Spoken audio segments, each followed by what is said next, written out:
শরীয়তের মাসআলা হইল কোন ব্যক্তি তার পরিবার বলতে যে কয়জন, এই পরিবারের সর্বোচ্চ তাদের 1 বছর, সর্বোচ্চ মত হইল 1 বছর যাওয়া আসা, ওই ব্যক্তি যাবে আসবে, বা কমপক্ষে সর্বোচ্চ 1 বছর তাদের খাদ্য খাবার, মৌলিক জরুরি প্রয়োজন, ঔষধপত্র, এগুলো এই স্বাভাবিক হুকুম তো হইল এটাই যে আল্লাহর ঘরে যাবে, ওইখানে থাকবে, ফিরে আসবে।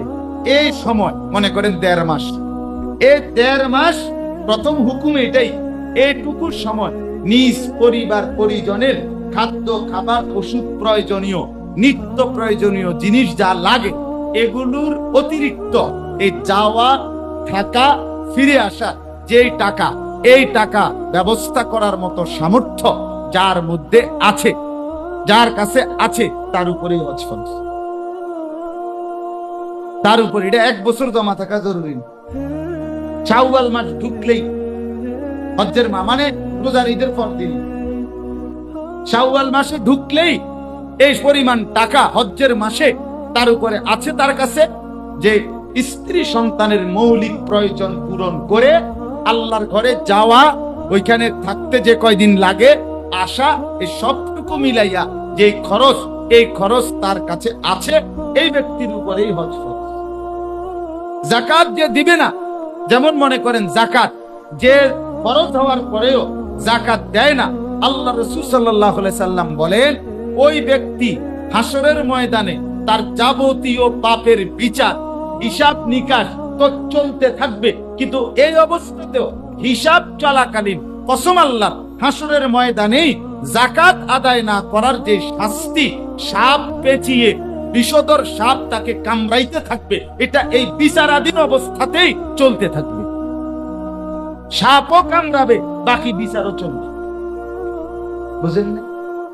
মান আতাহুল্লাহু মালান ওয়া লাম ইউআদ্দি যাকাতাহু, এই আল্লাহ রাসূল বলছে যে মাল থাকার পরে যাকাত দিল না, তো কিয়ামতের ময়দানেই তার ওই মাল বিষধর সাপ বানিয়ে সারা শরীর পেঁচানো হবে, আর 2 গালের মধ্যে এই সাপ কামড়াবে আর বলবে আনা মালুকা আনা কানজুকা, আমি তোমার মাল, আমি তোমার সঞ্চিত সম্পদ।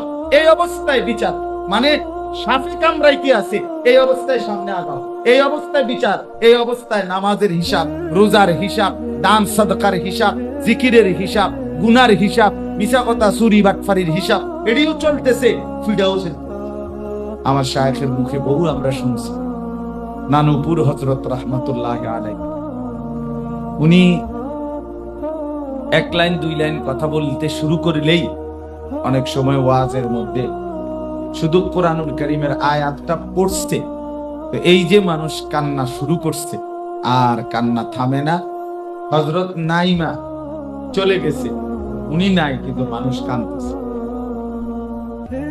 আর কিছুই বলে না, শুধু এই এতটুকু আয়াত, ইয়া আইয়ুহাল্লাযীনা আমানুত্তাকুল্লাহ ওয়াল তানজুর নাফসুম মা কদ্দামাত লিগাদ ওয়াত্তাকুল্লাহ। সূরা হাশরের এই শেষ দিকের এই আয়াতগুলো পড়ছে, তো মানুষ গড়াগড়ি করে কাঁদতে থাকছে। নানুপুরি রাহমাতুল্লাহ, সুলতান আহমদ নানুপুরি রাহমাতুল্লাহ। তাইলে আসলে আগে বাস্তবতাটা এমন ছিল, এখন আমরা খুব শব্দের চাকচিক্য, উপস্থাপনার খুব ভাবভঙ্গি, কাপড় চোপড়, পোশাক, টুপি, সানগ্লাস, পাগড়ি, রুমাল, কোটি, মৌজা, জুতা, সব মিলাইয়া বক্তা, মানে এই সব মিলাইয়া একটা বক্তা, বুঝেন না? ব্যাপক প্রস্তুতি, ব্যাপক প্রস্তুতি, অনেক কিছু দিয়েই শ্রোতাকে আকৃষ্ট করতে চায়, কিন্তু দেখা গেছে আসলে শ্রোতা লড়েও না, মাতেও না। আসলেই বাস্তব। এই জন্য আসলে এটা সত্যিকার অর্থেই বাস্তব। আগে বেতাকাল্লুফ, গতকাল পরশুদিন, গতকালকে তো শুক্রবার ছিল, বৃহস্পতিবার দিন আমি আমার হালকানগর শায়েখ আরিফ বিল্লাহ হযরত মাওলানা শাহ আব্দুল মতিন বিন হুসাইন দামাত বারাকাতুহুমুল আলী, হযরতের খানকার ইসলাহি মসজিদ, ঢাকা গেন্ডারিয়া ঢালকানগর, সেখানে গেছিলাম। পুরা মজমায়, পুরা মজলিসে বয়ান শুনছি হযরতের। তো সেখানে হযরত একটা কথার প্রসঙ্গে বলতেছিলেন, একজনকে সামনে বসা একজনকে, যে ভাই, বেতাকাল্লুফ চলার মধ্যে, লৌকিকতা ছাড়া বলা বসা চলা, এর মধ্যেই বরকত বেশি। শুধু শুধু তাকাল্লুফ করা, শুধু শুধু ঢং করা, এটা উচিত না, এটা উচিত না। এই জন্য আসলে এই ইসলাহি মজলিসের মাধ্যমে এটা একটা বড় মাকসাদ। ওলামায়ে কেরামের সোহবতে আপনাদের এই আসা যাওয়ার দ্বারা, বারবার শুনবার দ্বারা দিলের খোরাক হয়, রুহের খোরাক হয়। আমাদের রশিদিয়ার হযরত বাংলাদেশের অন্যতম বুজুর্গ, ফেনী জামিয়া রশিদিয়া মাদ্রাসা বাংলাদেশের বিখ্যাত মাদ্রাসা। এই বৎসরও সেখানে ছাত্র ভর্তি হয়েছে প্রায় ৭,৫০০। আমি নিজে ওই দিন দেখে আসছি, সারাদিন ছিলাম, এই গত বুধবার না মঙ্গলবার। প্রায় ৭,৫০০ ছাত্র, প্রায় ২০০-র চাইতে বেশি উস্তাদ। ৭ একর জায়গার উপরে মাদ্রাসার জায়গা, ৭০০ শতক মেইন জায়গা, এরপরে ডানে বামে আরো ৪০০ শতক আছে, সেগুলো এখনো কাজে শুরু হয়নি। এই বিশাল বড় ক্যাম্পাস। তো হযরত ওনার মাদ্রাসায় আজীবন সদস্য হয়, অর্থাৎ মাদ্রাসার উন্নয়ন সদস্য। সদস্যের সিস্টেম হইল, কেউ যদি মাসে ২০ টাকা দেয় তো উনিও সদস্য, কেউ যদি ২০ লাখ টাকা দেয় উনিও সদস্য। নিয়ম হইল যে আপনি এই মাদ্রাসার সাথে জুড়বেন, বিয়োগ হবেন না, কোন সিস্টেম। আপনি যদি এরপরে প্রত্যেক মাসে ৬ মাস দিয়া ৩ মাস আর দিলেন না, অসুবিধা নেই, আপনারে বাদ দেওয়া হবে। মানে যেই নাম একবার উঠছে এর বাদ নেই, বাদ হওয়ার কোন সিস্টেম। আপনাকে মাদ্রাসার থেকে যোগাযোগ করবেই, ফোন করবেই, আপনার ভালো মন্দ জিজ্ঞেস করবে, আপনারে সালাম কুশল বিনিময় করবে। অর্থাৎ হযরত বলেন যে মাদ্রাসার সাথে যেন কাউকে যুক্তই করতে হবে, বাদ দেওয়া যাবে। তো এখানে হযরত নিজে বলেন যে এই কওমি মাদ্রাসার সাথে উম্মতের বেশি থেকে বেশি মানুষকে জোড়ানো উচিত। জুড়াইলে লাভ হলো এই আসা যাওয়া, এই সামান্য ২-৪ শব্দ কথা শোনা, কিছু দান সদকা করা, এর মাধ্যমে একে তো আখিরাত সুন্দর হবে এবং তার বংশধরও বর্তমান এই ফিতনা ফাসাদের যুগে ঈমান আমলের নিরাপত্তা, সঠিক আকীদার নিরাপত্তা পাবে। এই জন্য আপনাদের কাছে অনুরোধ, প্রতিনিয়ত দ্বীনের সাথে, ওলামায়ে কেরামের সাথে জুড়ে থাকবেন। একদিনও প্রত্যেকের কাছে অনুরোধ, কেহই ওলামায়ে কেরাম থেকে বিচ্ছিন্ন হইবেন না। আপনার ওলামায়ে কেরামের সাথে আপনার সম্পর্ক নাই, ওলামায়ে কেরাম আপনার পছন্দ হয় না, কোন আলেমে দ্বীনের প্রতি আপনার বিদ্বেষ, অসমাল্লা, এমনটা করবেন। আমার ভাই, এটা যেন না। আমরা নিজে কিতাবে পড়ছি, ওলামায়ে কেরামের সমালোচনা এটা বিষ তুল্য, বিষের মতো। এটা আপনার শরীরে বিষ যেমন ক্ষতি করেই করে, আপনার এটা পুরা জিন্দেগিতে ক্ষতি করবেই করবে। ওই ভাই, ওই তুমি বসো, বসো, তুমি বসো। ও ছেলেরা, তোমরা যারা পিছনে বসছো কথা বললো না, কথা বললে উঠাই দেবো আমি। দয়া করে হেলান দিয়ে বসো না, হেলান ছাড়ো। এই ছেলে, হেলান ছাড়ো, ওয়ালে হেলান ছাড়ো, ছাড়ো বেটা, গাফিল বেটা, ছাড়ো। তোমারে বলছে চুলওয়ালা ছেলে, তুমিও হেলান ছাড়ো না কেন বেটা? সোজা হয়ে যাবো, একদম চুপচাপ বসো, মনোযোগ দিয়ে শোনো ভাই। ২-৪ শব্দ শুনলে লাভ। জিন্দিগি মানে শুধুই কেবল খানা আর মোবাইল টিপানা, এটা কোনো জীবন না, এটা কোনো জিন্দিগি, এটা কোনো জিন্দিগি না, এটা কোনো জীবন না। শুধুই খাইলাম, যেখানে খানা আমি সেখানে, যেখানে আড্ডা আমি সেখানে, যেখানে মোবাইল সেখানে আমি, যেখানে নারী মহিলাদের আনাগোনা সেখানেই আমি। এটা কোনো জানোয়ারের জীবন ছাড়া আর কিচ্ছু, এটা মানুষের জীবন না, এটা জীবন হইতেই পারে না। কোরআনুল কারীমে আল্লাহ তাআলা বলেন, ইয়া আইয়ুহাল্লাযীনা আমানুস্তাজীবু লিল্লাহি ওয়া লির-রাসূলি ইযা দাআকুম লিমা ইউহয়িকুম। এই করে পরিষ্কার কোরআনের আয়াত, সূরা আনফাল, সূরা আনফালের আয়াত। আল্লাহ তাআলা বলেন, হে ঈমানদারগণ, তোমরা আল্লাহর ডাকে সাড়া দাও এবং রাসূলের ডাকে সাড়া দাও। ইযা দাআকুম, যখনই আল্লাহ রাসূল তোমাদেরকে ডাকে তৎক্ষণাৎ সাড়া দাও। আচ্ছা, যদি আল্লাহ রাসূলের ডাকে সাড়া দাও কি হবে? আল্লাহ নিজে বলেন, লিমা ইউহয়িকুম, তাহলেই তোমরা হায়াত পাবে, তাহলেই তোমরা জীবন পাবে। সরাসরি কোরআনের আয়াত। আল্লাহ এবং তার রাসূলের ডাকে সাড়া দেওয়া, খোদার কসম, আল্লাহ বলে এটাকে বলে হায়াত, এটাকে বলে জীবিত, এটাকে বলে বেঁচে থাকা। এজন্য আল্লাহ রাসূলের ডাকে যে সাড়া দিতে পারে না, দেয় না, নামাজ যার কপালে নাই, সেজদা যার কপালে নাই, হালাল খাওয়া যার কপালে নাই, দিন যার কপালে নাই, আল্লাহর কসম সে বেঁচে নাই, মরা মানুষ হাঁটে। ওইটা মারা গেছে, ওইটা মুর্দা, ওইটা মুর্দা বেটা, ওইটা মৃত। যদি বলেন না মরা মানুষ কি আর হাঁটেনি, না, যদি মনে করেন মরা মানুষ হাঁটে না তাইলে হাঁটে, হ্যাঁ ঠিক আছে, এটা মানুষ না, জানোয়ারের মতো একটি প্রাণী হাঁটে। জীবিত ঠিক আছে তাইলে, কিন্তু বাকি মানুষ হিসাবে জীবিত, মানুষ হিসাবে জীবিত একমাত্র আল্লাহ এবং তার রাসূলের আহ্বানে সাড়া দানকারী ব্যক্তি। এটাই এই আয়াতের অর্থ, এটাই তর্জমা। লিমা ইউহয়িকুম, আল্লাহ তাআলা বলেন এর মধ্যে হায়াত, এর মধ্যে হায়াত।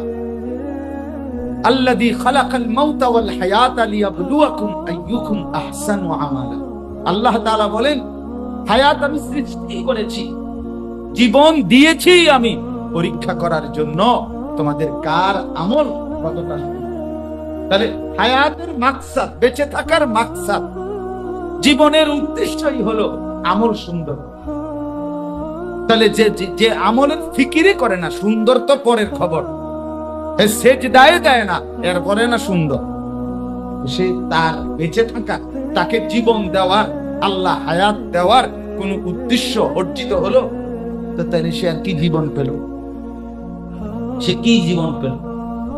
কোরআনুল কারীমে আল্লাহ বলেন, মান আমিলা সালিহাম মিন যাকারিন আও উনসা ওয়া হুয়া মুমিনুন ফালানুহইয়ান্নাহু হায়াতান তাইয়্যিবা। এই একই কথা।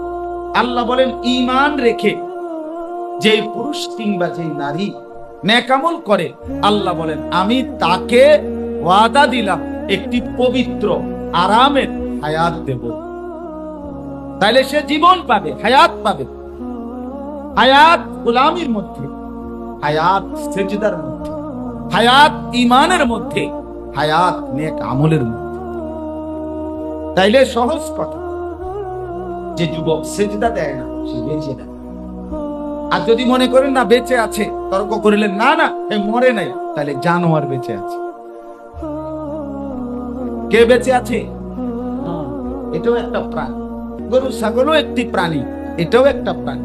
গরু ছাগল যেমন গৃহপালিত ডোমেস্টিক অ্যানিমেল, এটাও ডোমেস্টিক অ্যানিমেল, এটাও ঘরে থাকে, মা বাপে পালে, গৃহপালিত প্রাণী।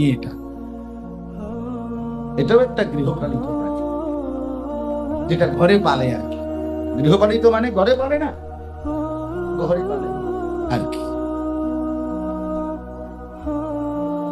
এজন্য দয়া করে খামখেয়ালি শাহওয়াতের, গাফলতের এক জিন্দেগির উপরে আমাদের ছেলেরা, আমাদের মেয়েরা, আমাদের সন্তানরা উঠে গেছে, বুঝেই ফেলছে যে কেউ অভিভাবক।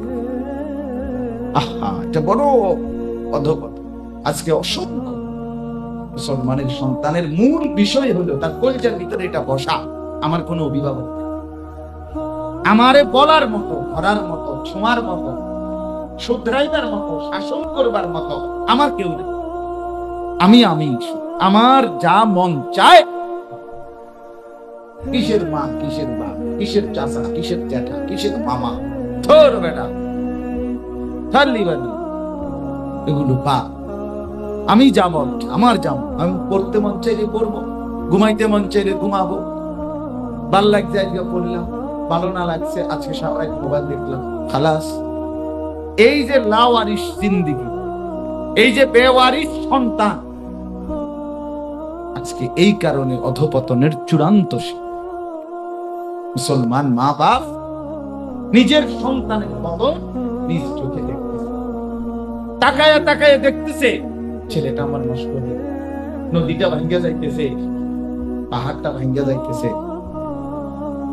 হ্যাঁ সব ভাঙ্গা যাচ্ছে, আমার ছেলে মেয়ে পরিবার তাকায় তাকায়। এর চাইতে বড় আফসোস আর কোন যুগে ছিল। মুসলমানদের এত বেশি অধপতন, পিতা মাতার এত বেশি গাফলতি আর কোন যুগেই ছিল না, আর কোন যুগেই ছিল। জেনারেল শিক্ষিত মানুষ, গ্রাম অঞ্চলের সাধারণ অশিক্ষিত মানুষও নিজ সন্তান, ছেলে মেয়ে, বিবি বাচ্চার নামাজ রোজা ইবাদতের প্রতি যত্নবান ছিল। তারা বুঝতো পর্দা কাকে বলে, তারা বুঝতো নামাজ রোজার গুরুত্ব কাকে বলে। আজকে আর এটা হারায় ফেলছি আমরা। সবাই ছেলে মেয়ে পরিবারকে তার হাতে ছেড়ে দিচ্ছে। ছেলেটা তার মতো, মেয়েটা তার মতো, স্ত্রী স্ত্রীর মতো, স্বামী স্বামী, সবাই বেচারা। আমি সবসময় এটা বলি, এখন আর পরিবার বলতে কিছু নেই, সবাই কি বেচারা, মানে আলাদা আলাদা, প্রত্যেকেই বেচারা, সবাই আলাদা আলাদা, যার যার মতো। বাপের চুল একরকম, পুতের চুল আরেক রকম, মার বোরকা একরকম, জির বোরকা আরেক রকম। তো বেচেলার না? কথা বলেন না কেন? বেচেলার না এটা?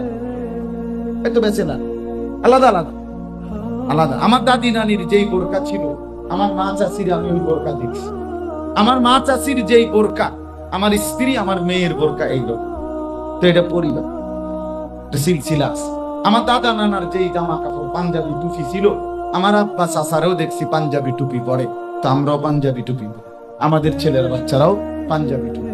তো এটা একটা পরিবার, এটা একটা সিলসিলা, এটা একটা ধারাবাহিকতা, এটা একটা ধারাবাহিকতা বাপ। এই জন্য আমরা প্রত্যেকে এটা ভাবি। আল্লাহ তাআলা আমাদেরকে তৌফিক দান করেন। কোরআনুল কারীমের 17 নম্বর পারা, 22 নম্বর সূরা, সূরা হজ। এই সূরার 2টি আয়াত আপনাদের সামনে আমি তেলাওয়াত করেছি। ইনশাআল্লাহ বেশি সময় দেরি করব না, আমরা অল্প কিছু কথাই আপনাদের কাছে আরজ করতে চাই। শুধু মনোযোগের জন্যই কথাগুলো বলছি।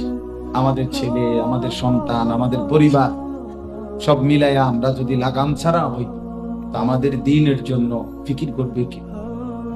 আমাদের ইসলামের জন্য ফিকির করবে কি? কারো যদি ইসলাম ভালো না লাগে পালন করবে কি? কেউই যদি নিজ ঘর পরিবারের মধ্যে ঈমান ইসলামের আগ্রহ না থাকে, তো পালন করবে কে বাপ? প্রিয় নবী সাল্লাল্লাহু আলাইহি সাল্লামের 23 বছরের মেহনত তাইলে বৃথা হয়ে যাবে? নবী সাল্লাল্লাহু আলাইহি সাল্লামের এই কষ্টের 23 বছরের কোরআনুল কারীম আল্লাহর কাছ থেকে গ্রহণ করলেন, এটা সব বৃথা হয়ে যাবে? এরপরে তো আর নবী আসবেন। আমরা আরো যদি নষ্ট হয়ে যাই, এরপরেও নবী আসবে, আর কোন রাসূল আসবে, আর কোন ওহী আসবে, আর কোন দিন আমাদেরকে আর কেউ নতুন করে এসে বলবে না এই শেষ, এই শেষ। আমরা যদি কাজে লাগাই তাও শেষ, আমরা যদি বরবাদ হই তাও শেষ। আর হিসাব যা শুনবার, আবু জেহেলের কথা তো আমরা শুনছি, ফেরাউনের কথা তো আমরা শুনছি, নমরুদের কথা তো আমরা শুনছি, মনে করে শুনিছি না? তো এটা তো আমরা আবার পরে আসছি, আমরা শুনছি তাগো কথা। আমগো কথা আর কেউ শুনবে না। আমাদের কথা হবে শুধু হাসরে। আমাদের সফলতা ব্যর্থতা এটা একমাত্র জানা যাবে আর কোথায়? হাসরে। কারণ আমাদের পরে আর জাতি, আমরাই আখিরি কিতাব। আর কোন কিতাব আসবে না যে কিতাবের মধ্যে 2024 সালের নাফরমানদের কিছু আলোচনা থাকে। আসবে এমন কিতাব? চিন্তা করে দেখেন বিষয়। আর আসবে না। 2023 সালের নাফরমানদের তালিকা আর কোনদিন পৃথিবীবাসী জানবে না, আর হবে। এটা শুধুই আখিরাতে জানা হবে। আর সেদিন শুধু জানবেই শুধরাইবার কোন সুযোগ। আজ তো ফেরাউনের কথা শুই না, আমাদের শুধরাইবার সুযোগ আছে। নমরুদের কথা শুই না, আমাদের শুধরাইবার সুযোগ আছে। কারুনের কথা শুই না, আমাদের শুধরাবার সুযোগ আছে। আবু জাহেলের কথা শুনে আমাদের শুধরাইবার সুযোগ আছে। হাসরের ময়দানে যখন আমরা শুনবো যে আমি বেঈমান, আমি জাহান্নামী, তো শুধরাবার সুযোগ হবে। তো এই কথাটা বুঝতে শিখেন। আপনারাই বুঝেন, আমি বুঝি, আমি একজনও যদি বুঝি তাইলেই না। বাপ আর শুধরাবার সুযোগ হবে না, কোনোভাবেই না, কোনোভাবেই না, কোনোভাবেই না। যুবক, তুমি যদি যৌবনকালে মরে যাও আর পাইবা না, কোন নিশ্চয়তা নাই তুমি বুড়া হবা। বুড়া মাইয়া বুড়া হইছে দেখা তুমি যুবক বুড়া হবা, তার কোন নিশ্চয়তা, কোন সন্দেহ আর ফিরবা না। এটা আমি সব সময় বলি, আমার এটা বেশি মনে হয় যে হায় আমি তো আর ফিরব। এই ফজরের ওয়াক্ত আর জীবনে আসবে না আমার, এই জোহরের ওয়াক্ত আর আসবে না, আজকের আসরের ওয়াক্ত আর কোনোদিন হবে না আমার জন্য। আগামী কালকের হবে, সেটা আগামী কালকের নামাজ, আজকের নামাজ আর এটা তো ছুটেই গেল। আজকের মাগরিব তো ছুটেই গেল, আজকের এশা তো ছুটেই গেল, আর তো আসবে না। আমরা দয়া করে ভাবতে শিখি, আমরা দয়া করে ভাবতে শিখি। আমাদেরকে বোঝাবার জন্য, আমাদের কাছে দিন পৌঁছাবার জন্য আমাদের প্রিয় নবী সাল্লাল্লাহু আলাইহি ওয়াসাল্লাম অঝরে রক্ত ঝরাইছে। আমরা কিতাবে পড়ছি তায়েফের ময়দানে নবী সাল্লাল্লাহু আলাইহি ওয়াসাল্লাম যখন রক্ত ঝরাইছেন, এই পরিমাণ রক্ত ঝরছে। আল্লাহর নবী সাল্লাল্লাহু আলাইহি ওয়াসাল্লামের সাথে নবীজির পালক পুত্র হযরত যায়েদ ইবনে হারেসা তিনি ছিলেন। তিনি রক্তগুলো শরীর মোবারক থেকে মুছে নিয়েছেন এবং তিনি বর্ণনা করছেন নবী সাল্লাল্লাহু আলাইহি ওয়াসাল্লামের পবিত্র রক্ত পায়ের জুতার সাথে জমাট বাইধা গেছে। রক্ত খোলা যাচ্ছিল না রক্তের কারণে জুতা। আল্লাহর নবী সাল্লাল্লাহু আলাইহি ওয়াসাল্লাম, এখানে স্পষ্ট আছে তারিখের কিতাবে, রাত্রি বেলা নাখলা নামক একটি জায়গায় তায়েফ থেকে ফিরে আসতেছিলেন। যেদিন ছেলেরা পাথর মারছে, অঝরে রক্ত ঝরছে সারা শরীর থেকে, এই রাত্রি বেলা নবী সাল্লাল্লাহু আলাইহি ওয়াসাল্লাম হাত তুলে আল্লাহর কাছে দোয়া করছিলেন। ওই রাতে এই দোয়ার মধ্যে নবীজি একটা লম্বা দোয়া আছে কিতাবে, দোয়ার মধ্যে একটা কথা নবীজি বলছিলেন যে রব্বুল আলামিন আপনি আমারে কার কাছে পাঠালেন? আয় মাওলা আমারে কার কাছে পাঠাইলেন? মানুষ তার রবের দিকে আহ্বানকারীকে এভাবে মারে, আপনি আমারে কার কাছে পাঠাই? এইভাবে নবীজি বলছে। অর্থাৎ কি পরিমাণ পাথরের আঘাত আল্লাহ নবী সাল্লাল্লাহু আলাইহি ওয়াসাল্লামের দেহ মোবারকে করছে, তিনি নিজে আল্লাহর কাছে চোখের পানি ফেলে বলছে, মাওলা এটা আমারে কোথায় পাঠাইলেন, কার কাছে?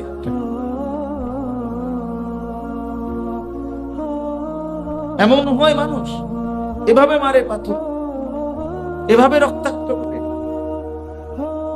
রাসূলুল্লাহ সাল্লাল্লাহু আলাইহি ওয়াসাল্লামের মতো এরকম মজবুত দৃঢ় তিনি আল্লাহ তাআলার কাছে নিজের মনের আবেগ প্রকাশ করেছেন, কিন্তু এরপর বদদুয়া দেয়নি।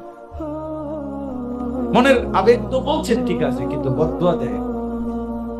আমরা কিতাবে পড়ছি, উর্দু কিতাবে নবী সাল্লাল্লাহু আলাইহি ওয়াসাল্লামের এই রক্তাক্ত দেহ দেখে আবু এই তায়েফ থেকে ফেরার পথে ওই বাগানে নাখলা জায়গা যেখানে ঢুকছে নবীজি বসছেন রক্ত মাখা শরীর নিয়ে।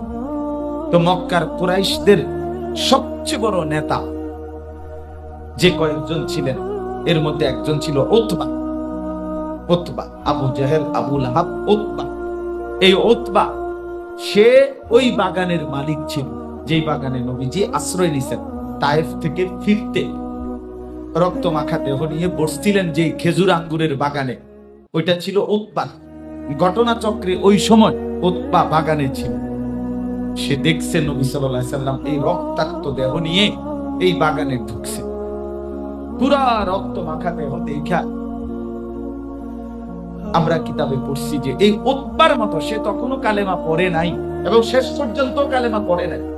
সে তো বেঈমান হয়েই মারা গেছে, বদরের যুদ্ধের দিন সে মারা গেছে।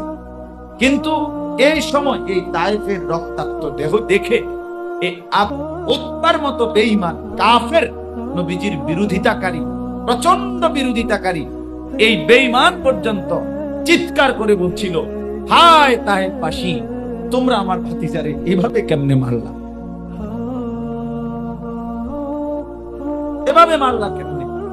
গত 10 বছর আমরা ভাতিজার বিরোধিতা করছি, ঠিক আছে, কিন্তু কোনদিন তো তাকে এইভাবে রক্তাক্ত করি, এটা কি করল? মানে এক কাফেরের কলিজার ভিতরে তার চোখে পানি চলে আসে, কলিজাটা নড়ে উঠছে। উতবা তখন একটা বাটির মধ্যে করে আঙ্গুর, তার গোলাম আদ্দাস,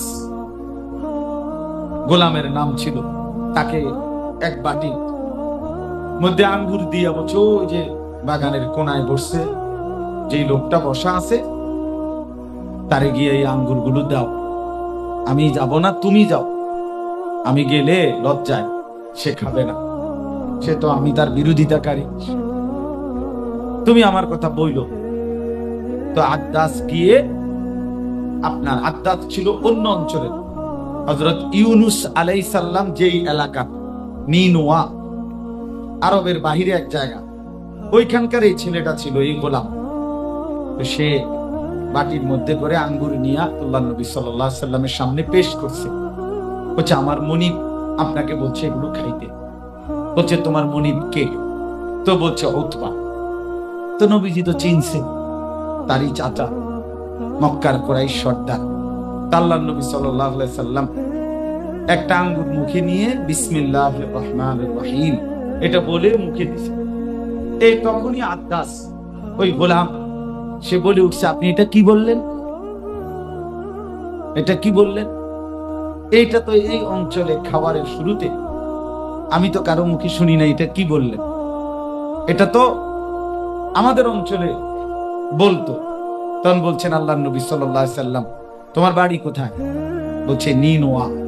হ্যাঁ, আমি তো চিনি ওই অঞ্চল, আমার ভাই, আমারই মতো একজন নবী ইউনুস, তারই এলাকা তো ওইটা। তখন আদ্দাস বলছে, আপনি ওনাকে চিনেন? বলছে, হ্যাঁ আমি চিনি। তো ওনার বৈশিষ্ট্য নবীজি সাল্লাল্লাহু আলাইহি সাল্লাম যখন শুনাইছেন, এই আদ্দাস কালেমা পড়ে মুসলমান, এই গোলাম মুসলমান হয়েছে। এই জন্য বললাম, বাপ, আজকে দিল নড়ে না আমাদের, দিনের পর দিন নামাজ পড়ে না, একটা বারও মনে হয় না কি মানুষ এটা, আমি বুঝি না, আমি বুঝি। হায় হায়, তাগড়া ছেলে, 18 বছর 16 বছর, তাগড়া মুসলমান, একবারে সুস্থ সবল, কতক্ষণ আড্ডা দেয়, যে কি আসলে একজন মানুষ কতক্ষণ মোবাইল দেখে, আর কত নারী দেখতে মন চায়, কত ছবি দেখতে মন চায়, কতক্ষণ খেলতে মন চায়, এটা কি মানুষ? এটা এর মানুষের পরিচয় কি? এতটুকু ভাবনা নাই। আমি আসলাম কোত্থেকে, কে পাঠাইলো, কেন পাঠাইলো, কেন আসলাম, আমারে বানাইলো কে, কেন বানাইলো, কি করছি আমি, কোনো একামাতা থাকবে না জীবনে। আরে বলেন কি মিয়া, এত পাগল মানুষ হয় কেন, এত ছাগল মানুষ হয় কেন, মানুষ এমন তাফসীরা হয় কেন বলেন? হায় হায়, আফসোসের ব্যাপার, আফসোসের ব্যাপার। খানা, যৌন চাহিদা, ঘুম, মোবাইল, জিন্দেগি, এভাবেই রাত, এভাবেই দিন। আল্লাহ আমাদেরকে মাফ করে দেন, আল্লাহ আমাদেরকে বুঝার তৌফিক দান করেন। এই জিন্দেগির কিন্তু হিসাব দিতে হবে। ইয়া আইয়ুহাল্লাযীনা আমানুত্তাকুল্লাহ ওয়ালতানজুর নাফসুম মা কদ্দামাত লিগাদ ওয়াত্তাকুল্লাহ। রব্বুল আলামিন বলেন, হে ঈমানদার, আল্লাহকে ভয় করো, প্রতিদিন হিসাব করো, আগামীকাল কিয়ামতের জন্য আজ কি পাঠিয়েছো। ওয়ালতানজুর নাফসুম মা কদ্দামাত লিগাদ, হিসাব করো বান্দা, প্রতিদিন হিসাব করো, আজকে তুমি আগামীকালকের জন্য কি পাঠিয়েছো। ওয়াত্তাকুল্লাহ, আল্লাহ বলেন, আবারও বলছি বান্দা, আমি আল্লাহকে ভয় করো, আমাকেই ভয় করো, আমাকেই ভয় করো, আমাকেই ভয় করো। ওয়ালা তাকুনু কাল্লাযীনা নাসুল্লাহা ফাআনসাহুম আনফুসাহুম। আল্লাহ বলে, বেশি দিন আমারে ভুইলা থাইকো না বান্দা। আমি আল্লাহকে যদি অনেক দিন ভুলে যাও, একদিন আমি তোমাকেই তোমার থেকে ভুলিয়ে দেব বললাম। আমারে ভুলতে ভুলতে একদিন তুমি নিজেকেই ভুলে যাবা। আর কোনোদিন মনে পড়বে না তুমি মুসলমান, আর কোনোদিন মনে পড়বে না তোমার আখিরাত, কবর, মিজান, ফুলসিরাত, আর কোনোদিন মনে পড়বে না তুমি আল্লাহর কাছে দাঁড়াবা। এগুলো টোটাল আমি ভুলিয়ে দেব। জীবনটা জানোয়ার আর জন্তুর মতো খাও দাও আর ফুর্তি করো এমন বানিয়ে দেব। উলাইকা হুমুল ফাসিকুন, আল্লাহ বলে এরাই হচ্ছে ফাসিক, পাপী, পাপী। এরপরে আল্লাহ বলছে কি, লা ইয়াসতাবি আসহাবুন নারি ওয়া আসহাবুল জান্নাহ। আল্লাহ বলে, বান্দা মনে রেখো, জাহান্নামী আর জান্নাতি কখনোই বরাবর হতে পারে না, বরাবর না। অতএব নিজেকে জাহান্নামী বানায়ো না, নিজেকে জান্নাত থেকে বঞ্চিত করো না। আসহাবুল জান্নাতি হুমুল ফাইজুন, আল্লাহ বলে জান্নাতীরাই একমাত্র সফল, কামিয়াব, কৃতকার্য। অতএব শুধুই ভোগ বিলাস, শুধুই ফুর্তি, শুধুই আনন্দ, শুধুই খানা, শুধুই নাচ, শুধুই নারীর ছবি, শুধুই হারাম রোজগার, সুদ, ঘুষ, মিথ্যা, অবৈধ উপার্জন, এর নাম শুধু জিন্দেগি না। এটা কোনো সফল না। এরা ব্যর্থই হবে, এরা লাঞ্ছিতই হবে, এরা দুনিয়াতেও লজ্জিত হবে। কোন বাটপার সিটার রে, কোন হারামখোর, সুদখোর, ঘুষখোরকে, কোন জিনাকার, ব্যভিচারী, কোন মদখোর, নেশাখোর, গাঁজাখোরকে পৃথিবী কেউ কোনোদিন সম্মানের দৃষ্টিতে তার নাম উচ্চারণ করেও নাই, তার আলোচনা হয়ও নাই। এটাই বাস্তব, এটাই চিরন্তন বাস্তব। কোন সিটার বাটপার রে পৃথিবীবাসী সম্মান করে নাই। জীবিত থাকাকালীন হয়তো ক্ষণিকের জন্য ক্ষমতা দেখাইয়া, মাতবুরি দেখাইয়া, টাকার গরম দেখাইয়া হয়তো কিছুদিন কিছু সম্মান জোর করে আদায় করে নিয়েছে হয়তো, কিন্তু এই সম্মান টেকে নাই। আড়ালে মানুষ বদনামি করছে, মৃত্যুর পরে থুতুই মারছে, থুতু মারছে, থুতু মারছে। হ্যাঁ, আমার একদিন একজনে কইছে, ডাইরেক্ট এক মাস বয়সী লোক, হুজুর পুরাটা বাড়ি গাড়ি সব টাকা পয়সা সব সুদের টাকা। মন্ডা কয় হুজুর, মন্ডা কয় পিঠে একটা লাত্তি দিই, ডরে দিতারি।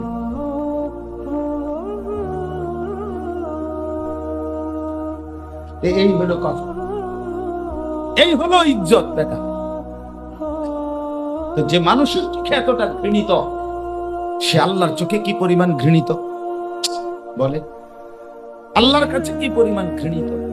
আল্লাহ আমাদেরকে মাফ দেন। চলেন এই প্রসঙ্গটা একটু বলি। মূলত এখন হজ্জের মাস, সম্পূর্ণ হজ্জের মৌসুম।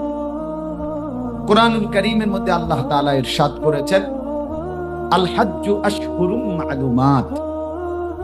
হজ হয়ে থাকে নির্দিষ্ট কয়েকটি মাসে। এই নির্দিষ্ট কয়েকটি মাস বলতে শাওয়াল, জিলকাদ, জিলহজ। আমরা মাদ্রাসার ওস্তাদ যারা আছেন, এই যে বিভিন্ন রোমে বা আশপাশে যে ছেলেরা ঘোরাঘুরি করতেছে, অগরে এনে আইনা বসা, ঘুরনের জন্য কেউ যেন না দাঁড়ায় থাকে, ঘুরলে হেরে বাইর করে দেন, বলে বাইরে ঘুরার জায়গা আছে, বাইরে ঘুরু, কেউ যেন কোন রোমে আড্ডা না মারে।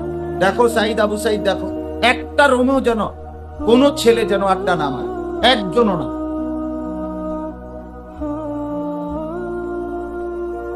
লাইট জ্বালায় দাও, সব লাইট জ্বালায় দাও, রোমগুলোর লাইট জ্বালাও, গাফেল যেন এখানে কেউ মোবাইল না টিপে, সাবধান।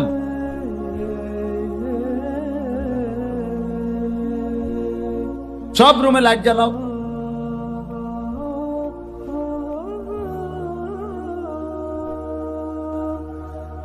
তো বলতেছিলাম, আল্লাহ তাআলা বলছেন নির্ধারিত কয়েকটি মাসে হজ হয়ে থাকে। সেই নির্ধারিত মাস তিনটি। কয়টি বলেন?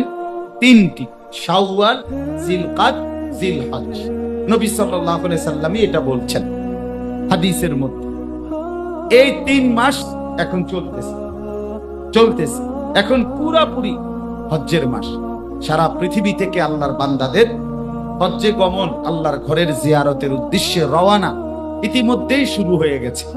সারা পৃথিবী থেকে ফ্লাইট চলতেছে। আমাদের বাংলাদেশ থেকেও 9 তারিখ ফ্লাইট শুরু হয়েছে এবং ধারাবাহিকভাবে ফ্লাইট চলতেছে। আল্লাহর ঘরের মেহমানরা আল্লাহর ঘরের উদ্দেশ্যে ছুটছে সারা পৃথিবীর কোনা কোনা থেকে। ইয়াতুকা রিজালান ওয়া আলা কুল্লি দামিরিন ইয়াতিনা মিন কুল্লি ফাজ্জিন আমিক। আল্লাহ বলছে আমার ঘরের উদ্দেশ্যে হজে আসবে কেউ পায়ে হেঁটে, কাছের যারা, আর কেউ আসবে এত দূর থেকে, যে এত দূর থেকেও আসবে যে দূরত্বের কারণে আসতে আসতে লোকটা না, শুধু যে বাহনে করে আসছে ওইটাও দুর্বল হয়ে যাবে। বুঝেন নাই? শুধু মানুষটা না, বরঞ্চ যেই উঠে, যেই ঘোড়ায়, যেই বাহনে করে আসছে সেই বাহন পর্যন্ত, মনে করেন বিমানেও এত লম্বা 6 ঘন্টা, 7 ঘন্টা, 12 ঘন্টার ফ্লাইট, যে ফুয়েল শেষ, তেল শেষ, তাহলে বিমানও দুর্বল হয়ে গেছে ধরে নিলাম এখনকার হিসাবে। তার মানে বিমানও আর উঠতে পারতো না এর বেশি আপনার। তাইলে আপনার এত দূর থেকে আল্লাহর বান্দারা আসবে। আল্লাহ তাআলা বলছে সারা পৃথিবী থেকে আল্লাহর বান্দারা আল্লাহর ঘরের উদ্দেশ্যে ছুটছে। এই হজ্জের এই মৌলিক মৌসুম এই সময়। আর যখন যেই ইবাদতের মৌসুম, ওই সময়ে ওই ইবাদত সম্পর্কে আল্লাহর বান্দাদেরকে উৎসাহিত করা, আল্লাহর বান্দাদেরকে কিছুটা বলা, এটা রাসূলুল্লাহ সাল্লাল্লাহু আলাইহি ওয়াসাল্লামের একটি আমল, এটাও নবীজির একটা আমল। এই জন্য আমি আপনাদের কাছে সামান্য একটু হজ্জের বিষয়ে বলতে চাই। 1 নাম্বার কথা হলো, হজ আল্লাহ তাআলার পক্ষ থেকে ফরজকৃত একটি বিধান, ইসলামের মৌলিক 5টি ভিত্তির একটি। কি বলেন, এটা আপনারা জানেন না?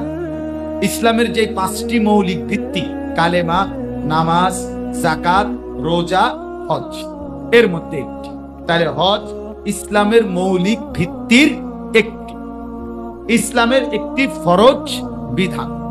অতএব যার উপরে হজ ফরজ হয়, কার উপরে আমি একটু পরে বলতেছি, আগে বুঝতে হবে এই কথা। যার উপরে হজ একবার ফরজ হয়, এই হুকুম আর ছুটে না, বাদ যায় না। মনে করেন এই বছর যেটুকু সামর্থ্যের কারণে আপনার উপরে হজ ফরজ হলো, এইবার আপনি করলেন না, আগামী বছর বা তার পরের বছর ওই পরিমাণ টাকা আপনার কাছে নাই, কিন্তু গত বছর থাকার কারণে ফরজ হয়েছিল, এই ফরজ আর বাদ যাবে না, আপনাকে মৃত্যু পর্যন্ত হলেও এটা আদায় করতে হবে। বুঝছেন হিসাব? একবার যদি হজ ফরজ হয়, এটা আর কি হয় না, ছোটে না, বাদ যায় না, বাদ যায় না। এই জন্য কোনো ব্যক্তি যদি ফরজ হওয়ার পর মৃত্যু পর্যন্ত হজ আর করতে পারলো না, তাহলে ওই ব্যক্তির জন্য হজ্জের ফরজ আদায়ের জন্য, তার হজ আদায় করার জন্য তার সন্তানাদিদেরকে ওসিয়ত করে যাওয়া যে তোমরা আমার সম্পত্তি থেকে আমার বদলি হজ কাউরে দিয়া করাইবা, এ কথার ওসিয়ত করা ওয়াজিব। ওসিয়ত করা কি বলেন না? ওয়াজিব, এবং তার ওয়ারিস তাদের সম্পদ বন্টন করার আগে তার হজ কাউকে দিয়ে আদায় করতে যে টাকা লাগবে সেটা আলাদা করা, এটা বাধ্যতামূলক, বাধ্যতা, এতটা গুরুত্বপূর্ণ। তাহলে হজ ওয়াজিব হলে ছুটে না, কথাটা বুঝছেননি? হজ ফরজ হলে কি হয় না, আর ছুটে না, হুকুম বাদ যায় না।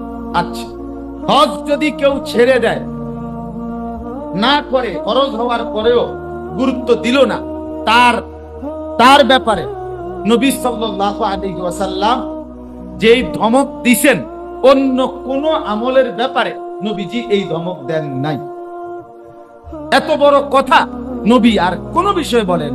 ইসলামের বিধান তো শুধু হজ, কথা বলেন না কেন? ইসলামের বিধান শুধু হজ, আরো বিধান আছে না? কিন্তু এটার ব্যাপারে কি বললেন? মান মালাকা জাদান ওয়া রাহিলাতান তুবাল্লিগুহু ইলা বাইতিল্লাহ, হাদিস, ওয়ালাম ইয়াহুজ্জা ফালা আলাইহি আন ইয়ামুতা ইয়াহুদিয়ান আও নাসরানিয়ান। কথাটা খেয়াল করে নবী সাল্লাল্লাহু আলাইহি ওয়াসাল্লাম বলেন, যে ব্যক্তি বাহন এবং তার প্রয়োজন পরিমাণ টাকা বা সম্পদ ব্যবস্থা ছিল, মালিক ছিল, এবং আল্লাহর ঘর পর্যন্ত পৌঁছতে পারত, হজ করতে পারত, এরকম ফরজ হলো, সামর্থ্য ছিল, কিন্তু আলাম ইয়াহুজ্জা, সে হজ করে নাই, ফামাতা, অতঃপর এই অবস্থায় মরে গেল, মৃত্যুবরণ করলো, কসম আল্লাহ, নবীজি সাল্লাল্লাহু আলাইহি সাল্লাম বলেন, আমি জানি না সে কি ইহুদি হয়ে মরলো নাকি খ্রিস্টান হয়ে মরলো, বাকি মুসলমান হয়ে যে মরলো না এটা বুঝেন নাই কথা। এ কথা নবী বলে নাই যে আমি জানি না সে কি মুসলমান মরলো না ইহুদি মরলো, এটা মুসলমান যে মরলো না এটা বুঝছি, বাকি ইহুদি মরছে না খ্রিস্টান মরছে এটা শুধু কইতেছে। ফালা আলাইহি আন ইয়ামুতা ইয়াহুদিয়ান আও নাসরানি। কেমন সাংঘাতিক কথা! মানে তুই যে মুসলমান না এটা তো আমি ক্লিয়ার, বাকি এবার তুই বেঈমানের কোন আইটেমে পড়ছ সেটা জানি। সাংঘাতিক কথা কিনা বলে। রাসূলুল্লাহ সাল্লাল্লাহু আলাইহি সাল্লাম আরেক riwayate বলছেন, আমাদের ফাজাইলে হজ্জের মধ্যে আছে এই হাদিস, আরেকটা riwayate বলছেন, যে ব্যক্তি মান লাম ইয়ামনাহু আনিল হজ্জ হাজাতুন যাহিরা আও সুলতানুন জায়ের আও মারাদুন হাবিস, যে ব্যক্তি বাহ্যিক প্রকাশ্য যৌক্তিক কারণ ছিল না, অত্যাচারী শাসক বাধা দেয় নাই, অথবা মারাত্মক ভয়ানক কোন অসুস্থতার কারণে অক্ষম হয় নাই, বরং এমনিতেই ফরজ হওয়ার পরে হজ করে নাই, নবী সাল্লাল্লাহু আলাইহি সাল্লাম বলেন, ফামাতা ইনশাআ ইয়াহুদিয়ান আও নাসরানিয়ান, আমি সে মরলো, নবী বলেন ইচ্ছা করলে এটা ইহুদি মরুক, ইচ্ছা করলে এটা খ্রিস্টান মরুক, তোর যেটা মনে করি তুই এটা হইয়া মর, বাকি মুসলমান হইয়া মরতে পারলি না, মুসলমান হয়ে মরতে।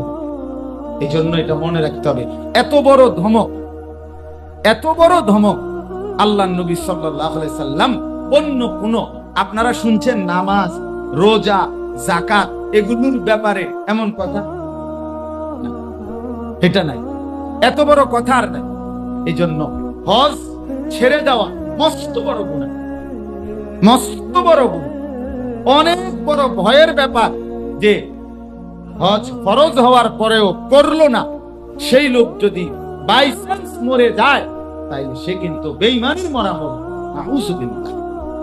কত বড় বিপদের কথা, কত বড়! আপনি তো মনে করছেন আপনি মুসলমান, নবী বলছে আমি তো মনে করি না, আমি তো মনে করি না, কথা বুঝছেন?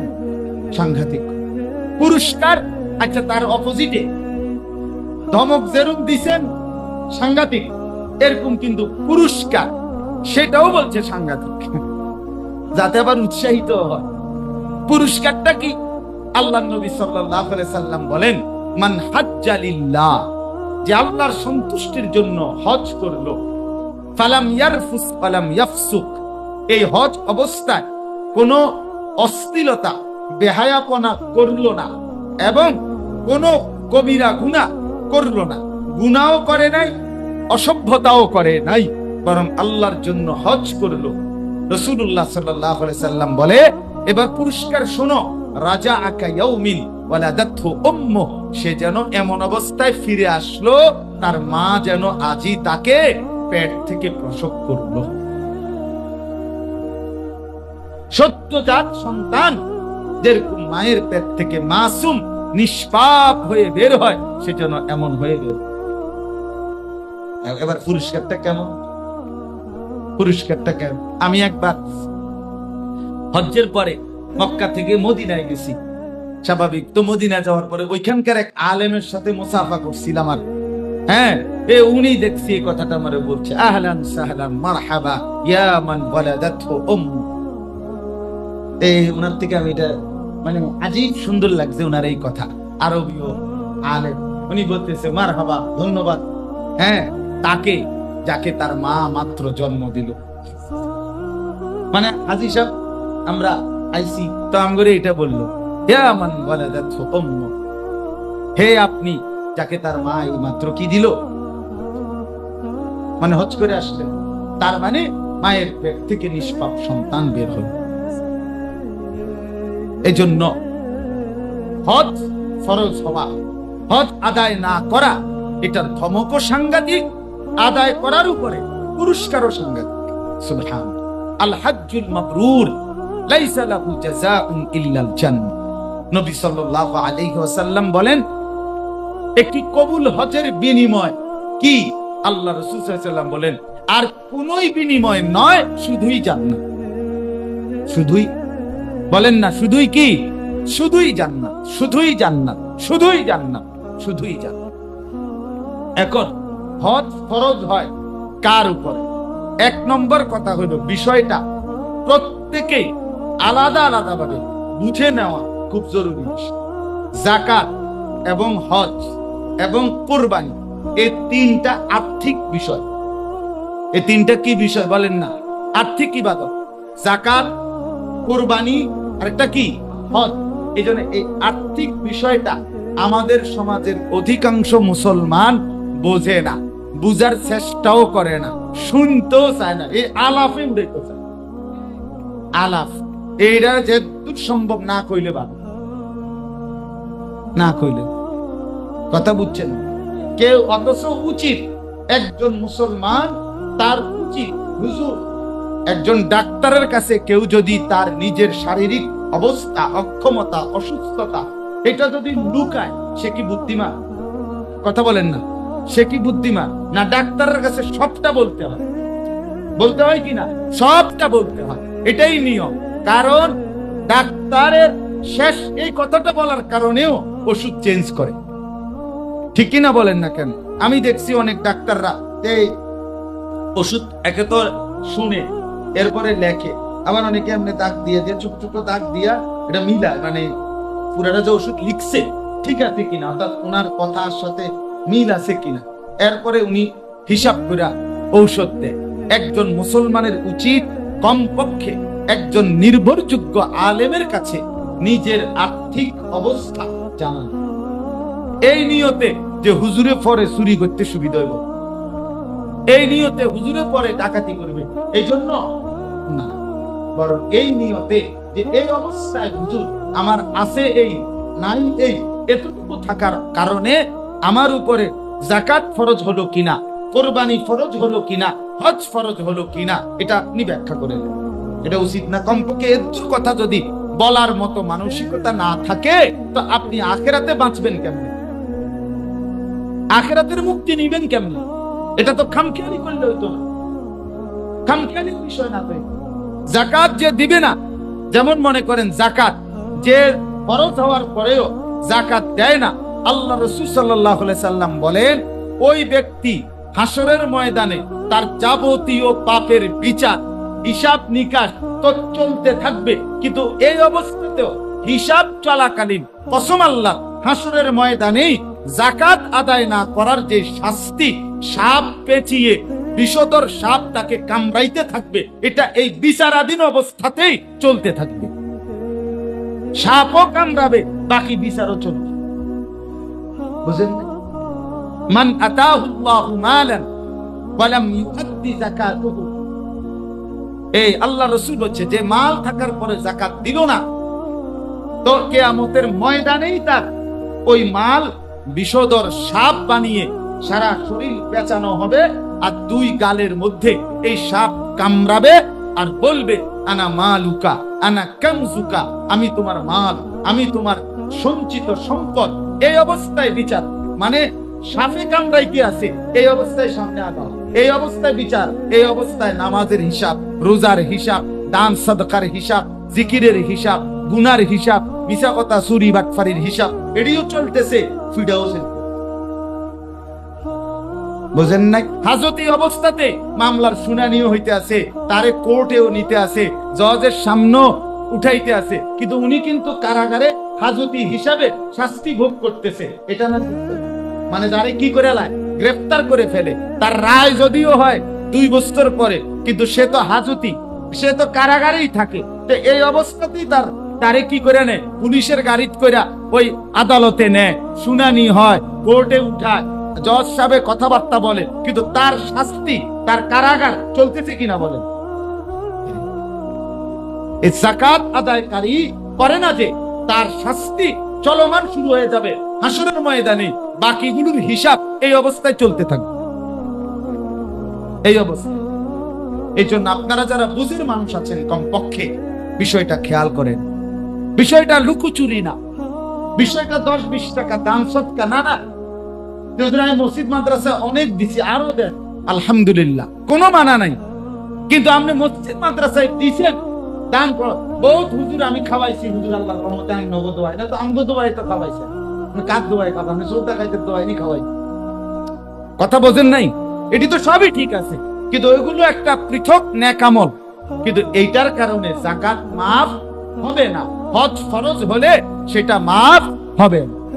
এখানে ভনিতা করিলে বর্তমান আধুনিক এমন ষড়যন্ত্রকারী, সূক্ষ্ম এমন কিছু শয়তান, ইবলিস ষড়যন্ত্রকারী, মুখোশধারী ব্যক্তিও আছে, যারা এই কথা বলতে চায় যে অভাবী, দুস্থ, বন্যা পীড়িত, বঞ্চিত, দুর্বল, অসহায় মানুষকে আপনার কোরবানির টাকাটা দিয়ে দিলে, হজ্জের টাকাটা দিয়ে দিলে সেটা আরো বড় সওয়াব হবে।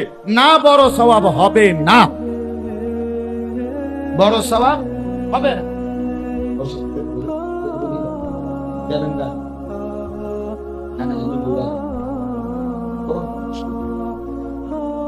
বুঝেন নাই আমার কথা? আমি একবার দেখছি বাংলাদেশে, একবার একটা জেলার উপজেলায় এক ভদ্রলোক আহ্বান করছে যে আপনারা কোরবানির টাকা কোরবানি না দিয়ে আপনারা গরিব দুঃখী অসহায়কে এগুলো বিলিয়ে দেন, তাহলে কোরবানির চাইতেও এটা বেশি নেকি হবে। তুই মিথ্যক বেটা, মিথ্যাবাদী বেটা, তুই বাটপার বেটা, চিটার তুই বেটা, সিটার তুই বেটা, তুই ষড়যন্ত্রকারী, মুখোশধারী, বেঈমানের এজেন্ট তুই বেটা। গরিব দুঃখীকে কোরবানির ফরজ হইলে, ওয়াজিব হইলে সেই টাকা দিবা কেন? আলগা টাকা দিবা। কথা বলেন না কেন? আমার উপরে হজ ফরজ, আমার উপরে হজ ফরজ, তো আমি ফরজ ইবাদত, আমার হজ্জের টাকা আমি আরেকজনকে দেব কেন? আমার উপরে যেটা ফরজ, আমার উপরে নামাজ ফরজ, তা আমি আরেকজনের ভাত খাবেলে সারবো তো, তো ওইটাও তো ভালো কাজ। একজন নামাজের ওয়াক্তে আমি যদি একজন গরিবের আলবাইকে পেট ভরে ভাত খাবাই, তো সারবো তো, নামাজের সমান। তো এটা কইলে হইলো আপনি কি বলেন? এই সময় অনেকে এটা বলে, কৌশল করে। একবার বাংলাদেশে একজন, মনে নাই, একজন এমপি এই হজ্জের বিষয়ে মন্তব্য করাতে জুতার বাড়ি খাইছে। আজও সে ঘৃণিত, আজও এদেশে সে ঘৃণিত। আর কোনোদিন গাঁর আলগি দিয়া এই নাফরমান আর দাঁড়াইতে পারছে না, আর কোনোদিন মানুষ তাকে এখন আর ইজ্জত দেয় না, ইজ্জত দেয় না। এই যে ফসা হচ্ছে, এই ফসা আর ভালো হয়েছে না। কত ডাক্তার দেখাইছে, মাগার ফসা আর ভালো হয় না। এই একবারই ফসা গেছে। এই জন্য সাবধান। আমি আপনাদের কাছে অনুরোধ করছি, এটা গুরুত্বপূর্ণ বিষয়, খামখেয়ালি না, এটা খামখেয়ালি না। উদ্দেশ্য শুধু আপনারা সহ অসংখ্য মানুষ আলহামদুলিল্লাহ কথা শুনে এই জন্য সবাইকে লক্ষ্য করে বলছি, যার যার অঞ্চলের ওলামায়ে কেরামের, আমি এখন বলতেছি কিন্তু এটা পুরা এই এক কথাই আপনি বুঝতেন না। হজ ফরজ হওয়া কার উপরে হয়? পুরুষদের মধ্যে।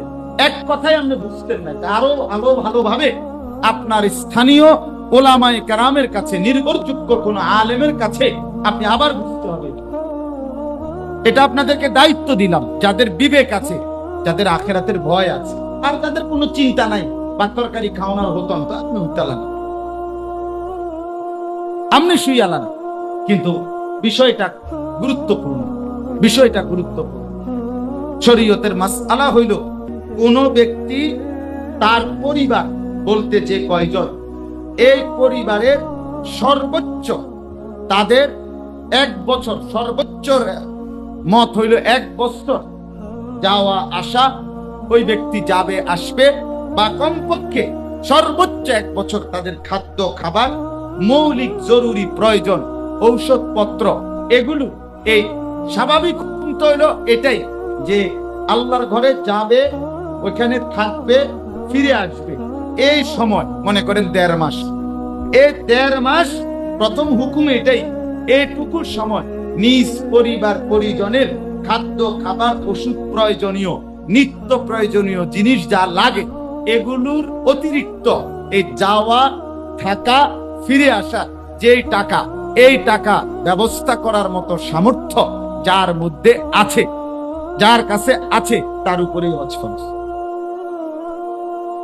তার উপর এটা 1 বছর জমা থাকা জরুরি। শাওয়াল মাস ঢুকলেই হজ্জের মা, মানে রোজার ঈদের পর দিন, শাওয়াল মাসে ঢুকলেই এই পরিমাণ টাকা হজ্জের মাসে তার উপরে আছে, তার কাছে, যে স্ত্রী সন্তানের মৌলিক প্রয়োজন পূরণ করে আল্লাহর ঘরে যাওয়া, ওইখানে থাকতে যে কয়দিন লাগে, আসা, এই সবটুকু মিলাইয়া যে খরচ, এই খরচ তার কাছে আছে, এই ব্যক্তির উপরেই হজ ফরজ। হ্যাঁ, শুধু একটা প্রশ্ন থেকে যায়, ওলামায়ে কেরাম বলছেন, আমি এখনো আল্লামা মুফতি আমজাদ সাহেব হুজুরের সাথে এখন কথা বলে নিছি, আবার জিজ্ঞাইছি, এখন এর লেগে আমার এনে আইতে একটু দেরি হয়েছে। আমি আবার জিজ্ঞাসা করছি, হুজুর বিষয়টা আবার বলেন। উনি আমার চোখে আমার পছন্দের সবচেয়ে নির্ভরযোগ্য মুফতি, আমি যারে সবচেয়ে বেশি নিজের জন্য আস্থাযোগ্য মনে করি, তিনি আমার এই প্রিয় মুফতি আল্লামা মুফতি আমজাদ হুসাইন। আমার ব্যক্তিগত জিন্দিগির যেই কোনো ফতোয়া আমি উনারই জিজ্ঞাসা, আমার একজন ব্যক্তিগত, আমার নিজস্ব মুফতি, মানে আমি যার কথার উপরে আস্থা রাখি, এক কথা উনি বলছে ঠিক আছে, আমি এটা মানি, খুব বেশি মানি। এই জন্য উনারে ধারাবাহিক বলছি বয়ান করতে। তো দেখেন, এটা তো উনি বলছে যে হানাফি মাযহাবের একটা ফতোয়া এটা, যে যদি প্রশ্ন করে এই লোক তো ঘরের এই 1.5 মাসের প্রয়োজন আর যাওয়া আসা থাকার টাকা সব মিলাইয়া যদি সমান সমান হয়, তা আইয়া কি করবে? আইসা তাৎক্ষণিক, তো এখন পরিবার চলবে কিভাবে? তো এই জন্য ওলামায়ে কেরাম সর্বোচ্চ মত প্রকাশ করছেন, হুজুর যেটা বলছেন আমারে, যে কৌতু সানাতিন, 1 বছরের খাবারও যদি, অর্থাৎ এটুকু যদি থাকে, এতটুকু ব্যবস্থা করার পরে, এরপরে তার যাওয়া আসার যে খরচ টাকাটা আছে অতিরিক্ত, এই ব্যক্তি হজ থেকে মুক্তি পাওয়ার কোন সুযোগ। তাহলে এখন আপনি চিন্তা করেন, একটা ফ্যামিলির আপনার এই 2 মাস 1.5 মাসে খাদ্য খাবার প্রয়োজনীয় পূরণ করতে হলে 2 লাখ টাকা দরকার, নলে 1 লাখ 2 লাখ টাকা দরকার। তো এরপরে যাওয়া আসা বর্তমানে সর্বোচ্চ যদি রেটও হয় তো 7 লাখ টাকা। কথা বুঝছেন? তাহলে এই 8-10 লাখ টাকা যার কাছে আছে মালিকানা, যার কাছে এই টাকা ব্যবস্থা করা, তার ব্যবসা, তার জমি, তার বাড়ি, তার ব্যাংকে জমানো টাকা, এগুলো গুনলে, হিসাব করিলে এই 10 লাখ 8 লাখ টাকার ব্যবস্থা আছে। আচ্ছা, যদি ওইটাও ধরেন আপনি, তাইলে মনে করেন 5 লাখ টাকা আপনার খরচ, বাজার খরচা মিলাইলে বছরে 6 মাসে 1 বছরের খরচ। তো এইভাবে 10 লাখ বা 8 লাখ বা 15 লাখ টাকা ব্যবস্থা করতে পারবে তার সম্পত্তিগুলোর একত্র করিলে, এই ব্যক্তির উপরেই হজ ফরজ। তো এমন সামর্থ্যবান লোকের কি অভাব আছে বাংলাদেশে? তো হিসাবে তো করতে চায়, জিঙ্গাইতেও তো চায়, জিঙ্গাইতেও তো চায়। রমজান মাসে জাকাতের হিসাব জিগায়ও না। আরো কি ওই মসজিদের বারান্দার থেকে ইমাম সাহেবরে কজন ফেতরা কত মাইকে কইয়া দিয়ে, আরে বাপরে আমনে একটা টেহা দই না হইছেন, উনি ফেতরা কত মাইকে কইয়া দিত। মাইকে কইতো কা সাদে উঠতে কো ইমাম সাহেব সাদে উঠতে কইলেন আরো ভালো না, কারণ উনি জানে ইমাম সাহেবের আব্বাও মিললে যদি ফেতরার টেহা মিলায় 100-150 টাকা, 100 টাকার বেশি উঠাইতে তো না। মানুষ 6 জন 600 টাকা, এটা যদি মাইকিং করে দেই তাইলে সমস্যা কি? মাইক খরচ যাইব 200, ফেতরা দিলাম 400, মোট 600। শামিম মাইক আমগো পরিচিত বাইরে কইলে আরো কমাই দিব, যে উনি ফেতরা টেয়া দিব মাইকে, তারপরে কি টাকা নাও নিতে পারে, কারণ একদম ভালো কাজ ফেতরা টেয়া দিব মানুষের। এবারটা 600 টাকা ফেতরা দিবে, আপনারা যারা যারা নিবেন দলে দলে আসেন, বুঝছেন?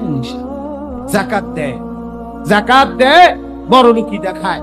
কয়টা লুঙ্গি পুরান, আপনার কয়টা পুরান কাপড় বা নিতে নিতে ছিঁড়া যায়। লেখা আছে এখানে জাকাতের কাপড় পাওয়া যায় দোকানে। জাকাতের আবার কাপড় কোনটা?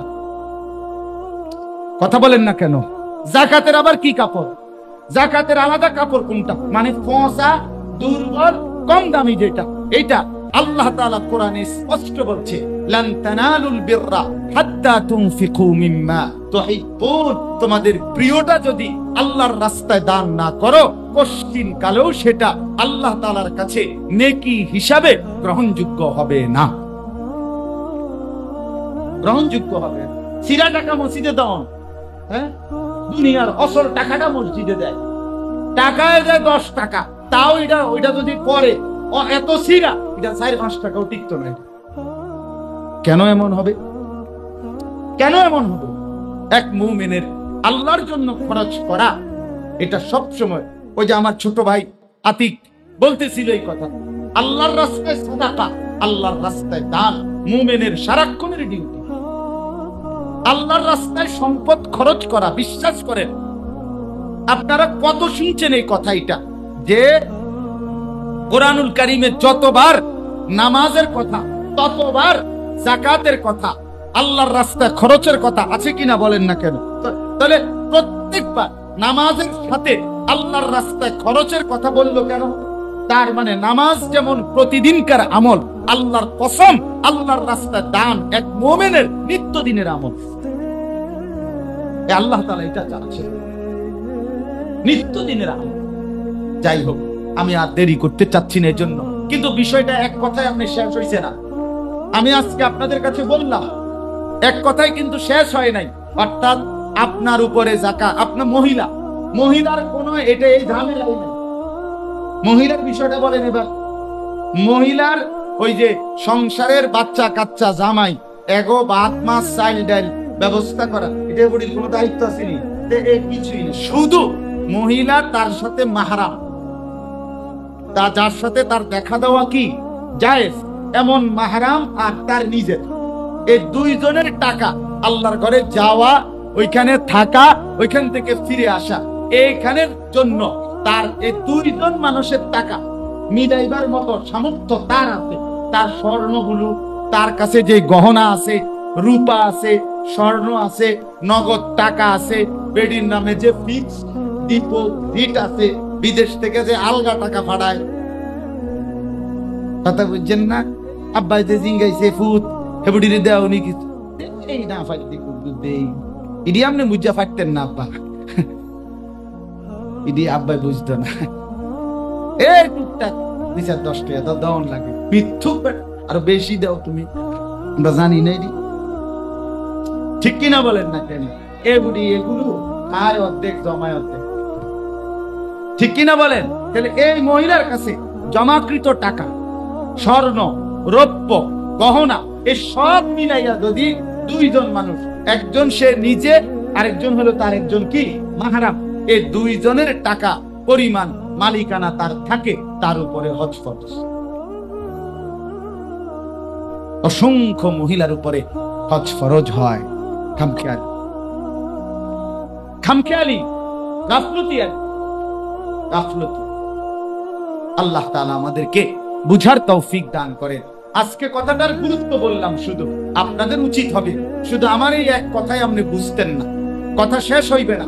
আপনারা আপনাদের উলামায়ে কেরাম প্রত্যেক অঞ্চলে মানুষকে এটা মনে রাখেন, আল্লাহ যদি সত্য হয়, একটা চূড়ান্ত কথা মনে রাখেন, আল্লাহ সত্য নিকন, আসমান সত্য, জমিন সত্য, এখন যে দিন এটা সত্য নি আয় আন্তাজি ঠেরা, এখন কি রাত, এটা সত্য কিনা বলে এ কসম আল্লাহ, যদি আল্লাহ সত্য হয় তাহলে মানুষের হেদায়েতের জন্য প্রত্যেক অঞ্চলে যেখানেই মানুষ, যেখানেই মুসলমান, যেখানেই ইমানদার, তাদের সঠিক মাসআলা, সঠিক ফতুয়া, তাদের দ্বীনের রাহনুমাইয়ের জন্য উপযুক্ত আলেম আল্লাহ কুদরতি ভাবে জালের মতো পৃথিবীব্যাপী ছড়িয়ে রেখেছেন। অস্বীকার করার কোন সুযোগ নাই। যদি আল্লাহকে আমার হেই হুজুর আছে, মানে কোন হুজুর আমনে কোন কি অনেকে আছে না, কথা বুঝছেন না, অন কি আর হেই হুজুর আছেন, আমনে কোন ডকের কোন হুজুর টোয়াইতেন আছে? আপনি জুনায়েদ বাগদাদির মতো হুজুর খোঁজেন নাকি? হ্যাঁ, তো ঠিক আছে, মনে করেন আমি আপনার জন্য দায়িত্ব নিলাম যে জুনায়েদ বাগদাদি প্রত্যেক দিন দায়িত্ব দিছে মুরিদের যে এক বসায় মাগরিবের পরে 1,00,000 বার কালেমা শরীফ লা ইলাহা ইল্লাল্লাহর জিকির তাসবিহ পয়রা এরপরে বহাত থেকে উঠবা, এইটা মনে করেন আমনেরে দিলাম, আমনে পড়ে, আমনে তো জুনায়েদ বাগদাদি দরকার, তো আমি জুনায়েদ বাগদাদি শুরু করি, নাহলে একবার সোজা করে বাংলাটা উঠলেন 1,00,000-এর চেয়ে যদি একটা কম হয় টানা দিয়ে বাম দিব বেটা, কথা বলেন না, তখন আমাদের কই পাওয়া যায়? তো আমার জুনায়েদ বাগদাদি থেকে আমারে মাফ করেন বাবুরি, আল্লাহ দোহাই এমন জুনায়েদ বাগদাদি আমার লাগতো না। তাহলে জামানা যেই অবস্থায় আসছে, হ্যাঁ, সেই অবস্থার হালাতে ওই হুজুর কি আসেনি, সেই হুজুর কি আসেনি বাপ, এটা হলো একটা কৌশলী শয়তানের বানানো শেখানো কথা। বরং প্রত্যেক জামানায় আমার শায়েখ হালকানগর হযরত এইটাও বলছে, এই বৃহস্পতিবার দিন প্রতি জামানায় প্রত্যেক সময় মানুষের যথোপযুক্ত রাহনুমাই করার জন্য হর জামানায়, খোদা কসম আল্লাহ, প্রত্যেক জামানায় প্রত্যেক মানুষের হায়াতে তাকে সঠিক পথ প্রদর্শনের জন্য উলুল আমর, উপযুক্ত ফুকাহা উলামা এই জমিনে ছিল, আছে, থাকবে যদি আল্লাহ থাকে। আল্লাহ আছে তো এইটাও ওয়াকুনু মা'আস সাদিকিন, তো আল্লাহ বলছে সাদিকিনের সাথে থাকো, তো এটা প্রত্যেক জামানায়। ওয়াত্তাবি সাবিলা মান আনাবা ইলাইয়া, আল্লাহ বলে যারা আমার দিকে ঝুঁকে আছে তুমি তাকে অনুসরণ করো, তাহলে এমন মানুষ থাকবে। ইয়া আইয়ুহাল্লাযীনা আমানু আতিউল্লাহ ওয়া আতিউর রাসূলা ওয়া উলিল আমরি মিনকুম, এই যে আল্লাহ বলেন হে ঈমানদার, আল্লাহকে আনুগত্য করো, রাসূলের আনুগত্য করো, এবং যারা উলুল আমর, এবং যারা উলুল আমর তাদের আনুগত্য করো। সমস্ত তাফসীরের মধ্যে আছে একেবারে পূর্বের জামানা থেকে উলুল আমর বলতে দুই অর্থ, এক অর্থের মধ্যে হলো ফুকাহা উলামা, তাদের আনুগত্য করো, আনুগত্য। অতএব আপনাদের এখানে যারা বসছেন আপনাদেরকে ওযু, গোসল, নামাজ, রোজা, হজ, যাকাত, জিকির, তেলাওয়াত, দান, সাদকা, দোয়া, দুরুদ, হালাল হারাম বুঝাইয়া দেওয়ার মতো উপযুক্ত আলেম পৃথিবীতে আছে কিনা বলেন? এটা বিশ্বাস করেন কিনা বলেন? বিশ্বাস না করলে ইমানের সমস্যা হবে। বিশ্বাস না করলে কিসের সমস্যা হবে? ইমানের সমস্যা, ইমানের সমস্যা হবে। সাবধান মুসলমান, কোন যুক্তিতে, আল্লাহর দোহাই, কোন যুক্তিতে নিজেকে আলেম থেকে বিচ্ছিন্ন করবেন না। আবারও বলছি, এই ছেলেদের জীবনটা দেখেন, যারা আলেমের সাথে সম্পর্ক নেয় তাদের জিন্দেগিটা দেখেন, হয় নারীর পিছনে, নয় জুয়ার পিছনে, নয় বন্ধুদের আড্ডায়, নয় মোবাইলের আড্ডায়, নয় নর্তকীর আড্ডায়, কোন না কোন অসভ্যতায় শয়তান লাগায়। আহা আহা, শয়তান তারে কামে লাগায়। শয়তান কামে লাগায় দিছে, তোর কাম কি? তোর কাম হইল চুল প্রথমে রাখবি লম্বা কইরা, এরপরে কাম হইল এটা যতদিন আবার না কাটবি এতদিন শুধু তুই নিজের চুল নিজে ফুরাইবি, কারণ তুই যে প্রতিবন্ধী, তুমি যে প্রতিবন্ধী, মানসিক সমস্যা তোমার, তোমার যে ব্রেনে ডিস্টার্ব, এই কারণে তোমার কাজই হইল তুমি বাড়াইছো চুল, নিজেই বড় করে রাখছো, আবার এখন নিজেই এটা ফিরাও। তো এরম বেকুব কি আর বাজারে ওঠে? কি ভাই, আমি জিনিসটারে কি করলাম, বাড়াইয়া রাখলাম, এখন আমি এটারে পিছনের দিকে ফিরাই, এই বেকুবের বাতরাম দেখে আমি বুঝি না। আমরা এনে তো আমরা বোর্ডিং এ এরম মানুষের চাল দেব না, আমি কমপক্ষে দিতে রাজি। এত বড় বেকুবের চাইল আমরা এনে জোশ হইত না। কোন মানুষের ঘরে হয়তো জোশ হইতে পারে, আমার ঘরে এই এরকম বেকুবের চাইল জোশ হবে না, আমার বিশ্বাস। তুমি চুল বড় করে রাখলা, এখন তুমি এটারে ফিরাও, কোন শয়তানে তোমার এটা বুঝাই দিল? বেওকুফ বেটা, এটা কি? সারা নিজের ছবি নিজে তোলে, এটা কি? এটা তো অসুস্থ, একটা পাগল। যেই কোন বিবেকবান মানুষ বলবে রাস্তার একটা পাগল, সেই তো এটা নিজে নিজে হাসে, নিজে নিজে গাইতে হয়, নিজে নিজে এমন করে। তো এই সেলফি যারা তোলে এতে এই জাতীয় প্রতিবন্ধী, তো নিজে হাসে, নিজে এরম করে, ঠ্যাং আলগি দেয়, মাথা আলগি দেয়, মোটরসাইকেল আলগি দিয়ে মাথা। পাগল কি করে না? না না না, প্রতিবন্ধী বাস্তব। যে কোনো ভালো ডাক্তার দেখাইলে তাকে বলবে আপনার বিরাট সমস্যা চলতে আছে মাথা, আপনি এতদিন চিকিৎসা করালেন না কেন? আহা, কি করলেন? ভালো ডাক্তার দেখাইলেন না, কামটা করলেন কি? আপনি তো প্রতিবন্ধী, এ মানসিক সমস্যাটা। নিজের ছবি নিজে উঠায় কেন? নিজে নিজে হাসে কেন? নিজে নিজে দাঁড়াইয়া নিজের বিচিত্র অঙ্গভঙ্গি করে কেন? এ তো অসুস্থ ব্যক্তির লক্ষণ। আল্লাহ আমাদেরকে মাফ করে দেন। আমার ভাই, বুঝতে শিখেন, এই ছেলেরা আমাদের, এই ছেলেরা আমাদের। আমি প্রতিদিন বলি, কত বলি, ছেলেগুলোকে সবাই ছেড়ে দিচ্ছে। আহা, আপন সন্তান বরবাদ হয়ে যাচ্ছে, কারো চোখে পানি নেই। আপন মেয়ে বেপর্দা, চরিত্রহীনতা, আরেক ছেলের সাথে জীবন যৌবন সব নষ্ট করে দিছে, কিচ্ছুর খবর নাই। সে বেটা টাকাই কামাইতে আছে, হে বেটা বিল্ডিং এ করে, এ বেটা খাট পালং আর সোফায় বানায়। পোলা নষ্ট হইয়া পচা গন্ধ ছুটছে, মাইয়া পচা নষ্ট হইয়া গন্ধ ছুটছে।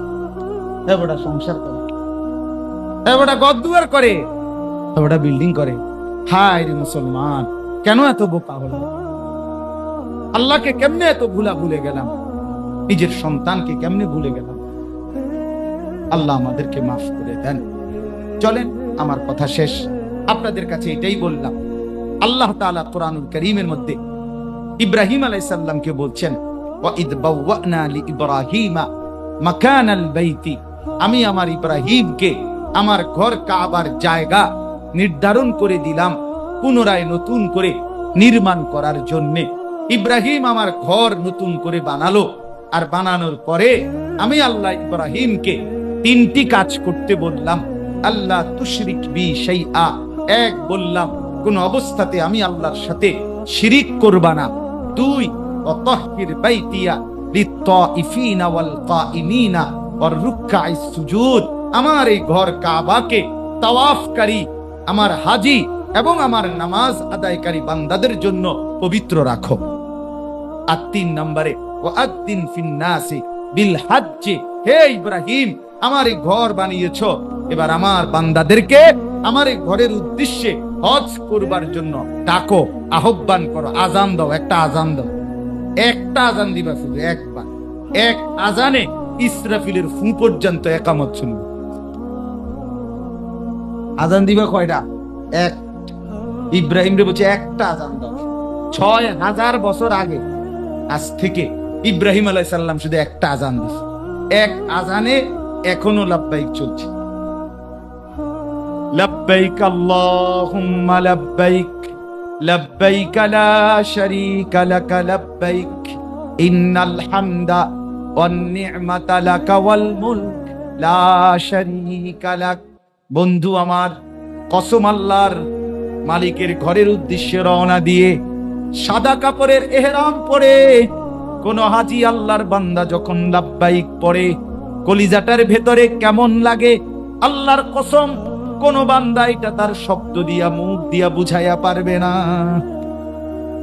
এই অনুভূতি কেমন আপনি যেই কোনো হাজীকে জিজ্ঞেস করে দেখেন, আপনি যখন আল্লাহর ঘরের উদ্দেশ্যে রওনা দিয়ে ইহরাম পরলেন, এরপরে যখন লাব্বাইক বলতে শুরু করলেন কেমন লাগছিল বলেন, সে বলবে এটা বলার মতো শব্দ আমার কাছে নাই, এটা বলার মতো শব্দ নাই, এটা বলার মতো ভাষা নাই। এ শুধুই আবেগ, এ শুধুই ভালোবাসা, এ শুধুই মহব্বত, এটা শুধুই মনের আবেগ, এটা শুধুই আল্লাহর ভালোবাসা। বলেন আলহামদুলিল্লাহ। হজ শুধুই মহব্বতের ইবাদত, হজ একমাত্র ভালোবাসার ইবাদত, আল্লাহর ঘরের জিয়ারত, আল্লাহর ঘরের জিয়ারত। আল্লাহ তাআলা ইব্রাহিমকে বললেন আজান দাও, হজ্জের আজান দাও। আর ইব্রাহিম আলাইহিস সালাম বললেন আল্লাহ আজান তো ডাকবো তো ঠিক আছে, কিন্তু পৌঁছবে কদ্দুর? আমি আর কদ্দুর শুনাইতে বা আপনার পৃথিবী কত বড়, আর আমি মক্কা নগরীতে একবার ডাক দিলে আর কয়জনেই শুনবে? আল্লাহ বলছেন নাদি ওয়া আলাইনাল বালাগ, ইব্রাহিম ডাক দাও তুমি, পৌঁছাবো আমি। চলো নাদি ওয়া আলাইনাল বালাগ, তুমি ডাক দাও আমি পৌঁছাবো। ইব্রাহিম আলাইহিস সালাম জাবালে আবু কুবাইসে দাঁড়িয়ে বললেন ইয়া আইয়ুহান নাস ইন্না রাব্বাকুম ইত্তাখাযা বাইতান, হে দুনিয়াবাসী তোমাদের রব আল্লাহ তার ইবাদতের জন্য একটি ঘর বানিয়েছেন, সেই ঘরের উদ্দেশ্যে তোমাদেরকে হজ করতে বলেছেন। ফাহুজ্জু, অতএব তোমরা হজ আদায় করো। আল্লাহ বলেন ইব্রাহিম তোমার কথা শেষ, এবার আমি আল্লাহ পৌঁছাচ্ছি। তাফসীরে লিখছে আল্লাহর নবী বলেন কিয়ামত পর্যন্ত যত মানুষ আল্লাহ তাআলা আল্লাহর ঘরে পৌঁছাবে, প্রত্যেকের কানে কানে, চাই সে রূহের জগতে হোক, মায়ের পেটে হোক, বাবার পিঠে হোক, পৃথিবীর জীবিত হোক, প্রত্যেকের কানে আল্লাহ তাআলা এই আহ্বান পৌঁছিয়ে দিয়েছেন।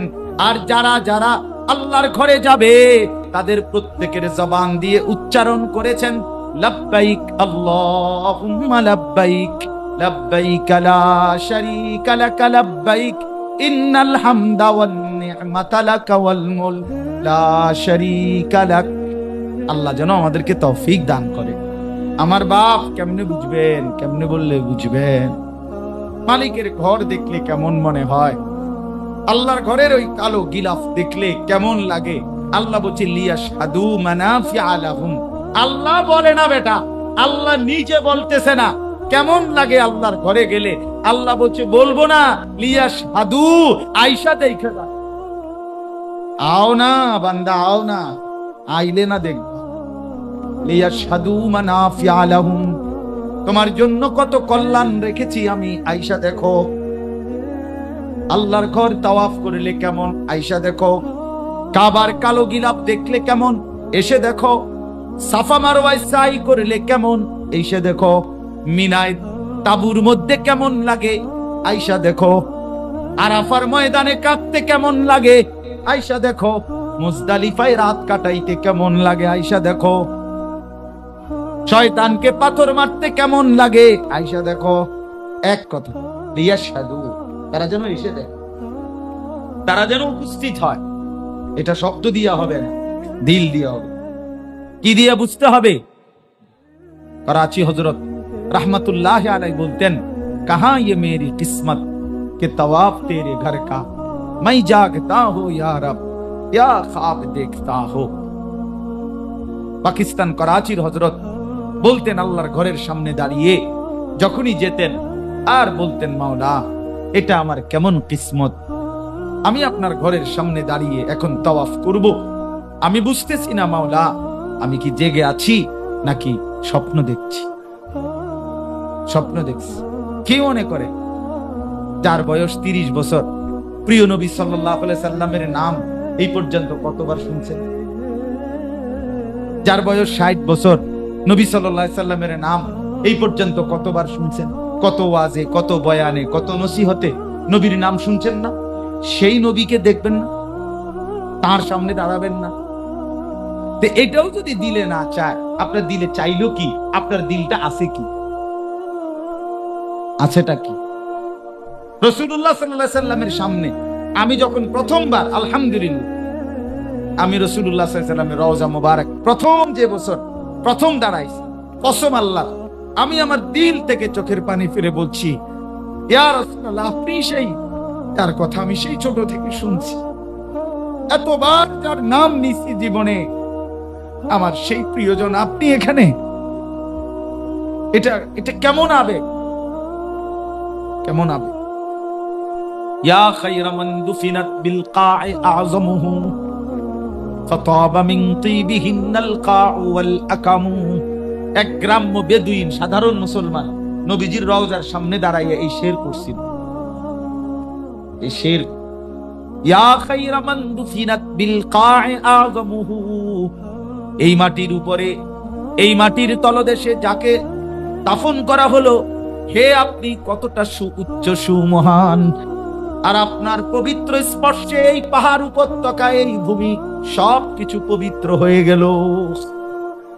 নাফসিল ফিদাউ লিকবরিন আনতা সাকিনুহু, বললেন এই কবরে আপনি আছেন, আমার জিন্দেগি আপনার জন্য উৎসর্গ।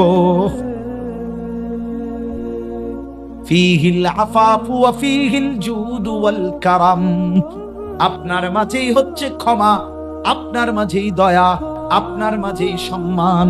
সুবহানাল্লাহ। আমরা কিতাবে পড়ছি এই গ্রাম্য লোক আপনার এই শের কইরা এরপরে আল্লাহর কাছে হাত তুলে দোয়া করছে, কইছে আল্লাহ আপনার বন্ধুর সামনে আসছি, রওজা পাকের সামনে দাঁড়াইছি, আপনার বন্ধুকে সামনে রাইখা আপনার কাছে গুনাহ মাফ চাইতেছি, আপনি আমারে মাফ করে দেন। কসম আল্লাহর, কিতাবে আছে, আরবি কিতাবে, ওই জামানার একজন বড় বুজুর্গকে আল্লাহর নবী সাল্লাল্লাহু আলাইহি সাল্লাম স্বপ্ন দেখাইয়া বলছে, আমার ওই উম্মতের সাধারণ গ্রাম্য ওই বেদুইন ওই তারে বইল, সে যে আমার সামনে শের পড়ছে আর আমারে সামনে রাইখা আমার আল্লাহর কাছে গুনাহ মাফ চাইছে, আমিও আল্লাহর কাছে তার লাগা সুপারিশ করছি, আল্লাহ তারে মাফ করে দিয়েছে। ওয়ালাউ আন্নাহুম ইযলামু আনফুসাহুম জাউকা ফাস্তাগফিরুল্লাহ ওয়াস্তাগফারা লাহুমুর রাসূল লাওয়াজাদুল্লাহা তাওয়াবার রহিমা। আল্লাহ বলে, বন্ধু, আমার কোন বান্দা জীবনভর নাফরমানি করে যদি আপনার কাছে আসে, জাউকা, আপনি বন্ধুর সামনে আসে, আপনাকে সামনে রেখে, ফাস্তাগফিরুল্লাহ, আমি আল্লাহর কাছে ক্ষমা প্রার্থনা করে, ওয়াস্তাগফারা লাহুমুর রাসূল, সাংঘাতিক কথা। আল্লাহ বলছে লগে যদি আমনে কদ্দুর কোন হয়, যদি আমারে ডাক দেয়, হয় যদি আমার কাছে মাফ চায়, আপনি বন্ধু যদি লগে বলেন, আপনিও যদি কদ্দুর ইস্তেগফার করেন, আপনি যদি বলেন মাওলা আমারই তো উম্মত কাঁদছে, মাওলা আমারে সামনে রাইখা কাঁদতেছে, আপনি দেন না মাফ করে। আল্লাহ বলেন লাওয়াজাদুল্লাহ তাওয়াবার রহিমা, বন্ধু আপনি বললে ফিরাই কেমনে, আপনারে যে আমি খুব ভালোবাসি, আপনারে যে খুব পছন্দ করি, আপনি বললে ফিরাই কেমনে, মাফ। আল্লাহ আমাদেরকে মাফ। চলেন দিল থেকে পুরা মাসআলা আরো বুঝবেন, বাকি আজকে তো অনেক সময় হয়ে গেল। দিল থেকে বলেন যে আল্লাহর ঘরের হজে, আল্লাহর ঘরের জিয়ারত, এটা আমার যেন জীবনের স্বপ্ন হয়।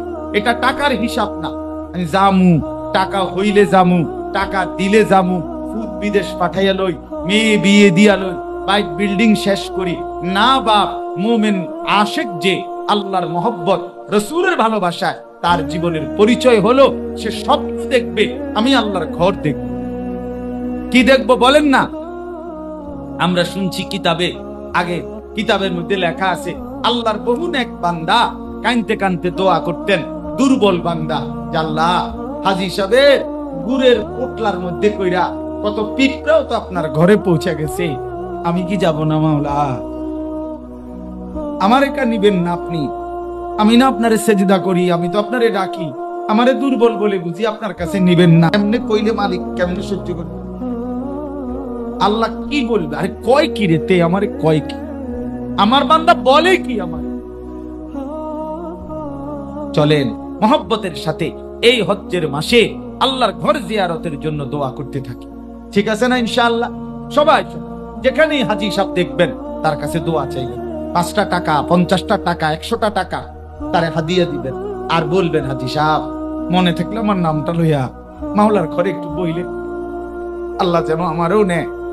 আর যদি মনে না থাকে কমপক্ষে এটুকু বইলেন যে আল্লাহ যারা যারা আমার কাছে দোয়া চাইছে আপনি তা করে আপনার ঘরে আইনেন। আল্লাহ নাম জানে না? কথা বলেন না কেন? আল্লাহ নাম জানে কিনা? আল্লাহ আমাদের প্রত্যেককে তৌফিক দান করেন, আল্লাহ আমাদের প্রত্যেককে কবুল করেন।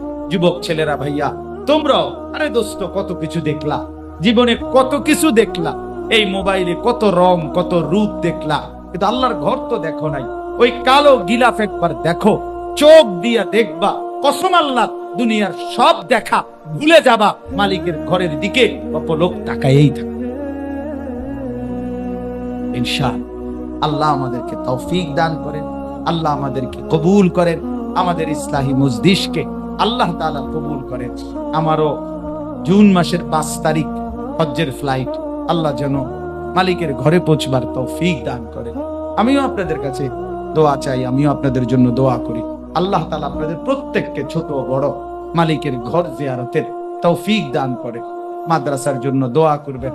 মাদ্রাসার জায়গা দরকার, মাদ্রাসার বড় জায়গা দরকার, মাদ্রাসার একটা মসজিদ দরকার, মাদ্রাসার একটা বড় ভবন দরকার।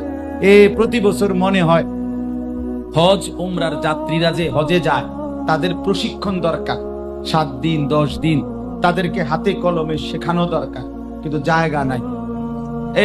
স্কুল কলেজ বিভিন্ন শ্রেণী পেশার ছেলেরা আমগরে অনেক মহব্বত করে, এখন অনেক পছন্দ করে, অনেক যুবক আমাগরে মহব্বত করে।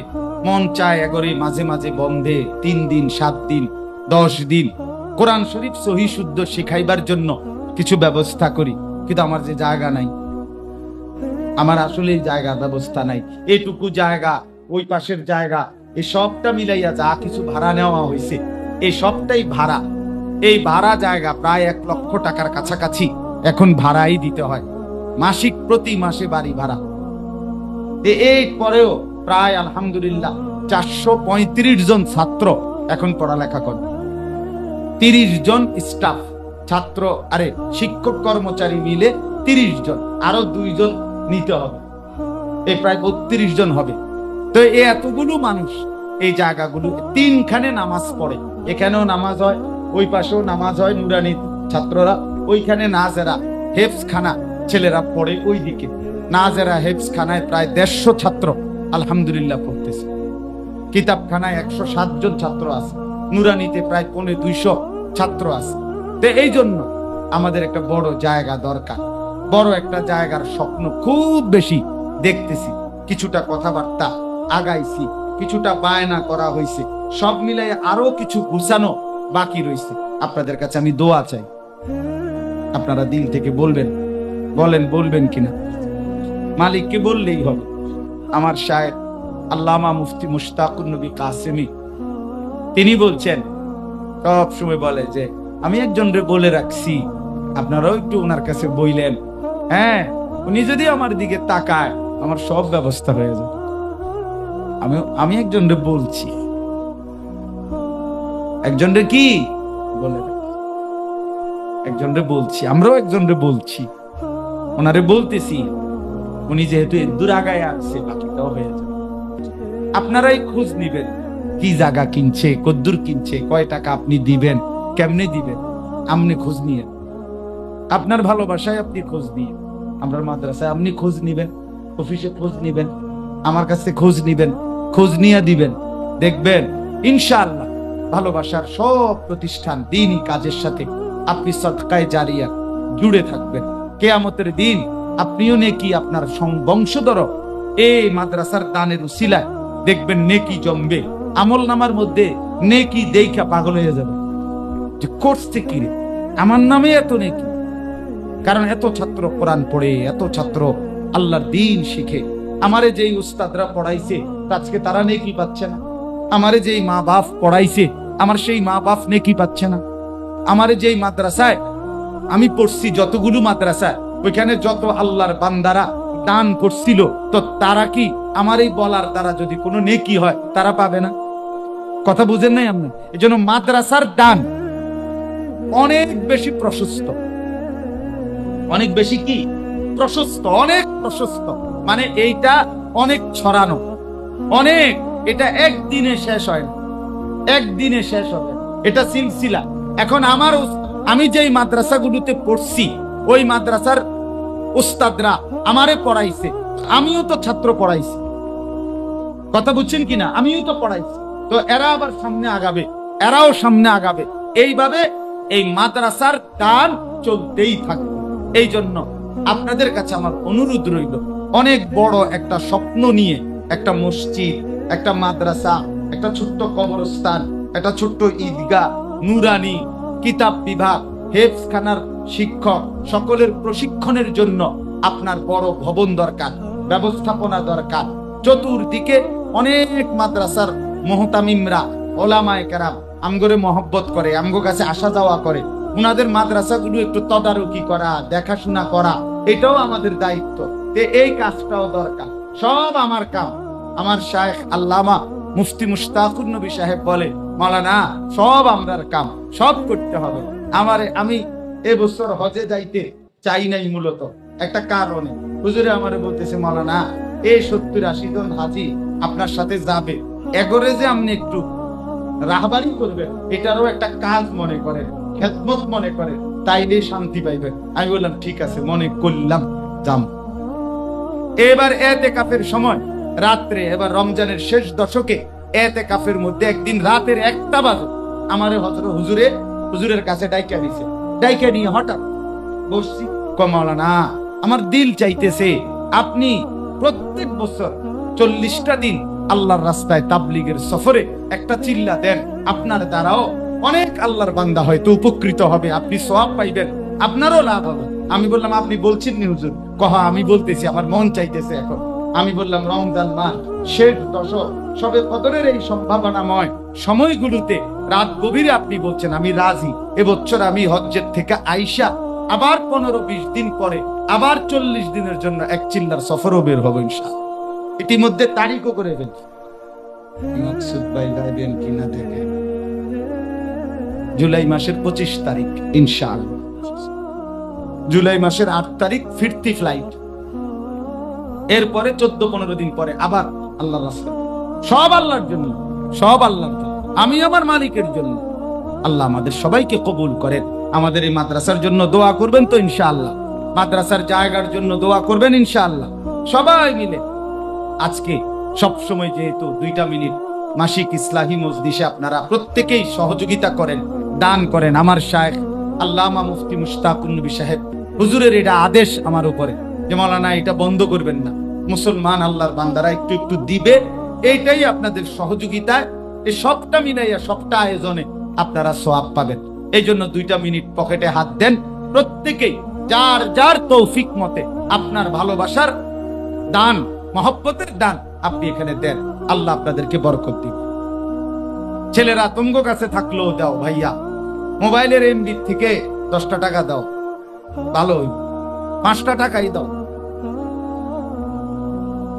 ভালো হবে। এমনি বললাম 2 টাকাই দাও, যে আমি আল্লাহর জন্য দিলাম, বিনিময় হইতে পারে আল্লাহ এর উসিলায় গুনাহ থেকে বাঁচবার হিম্মত দান করুন।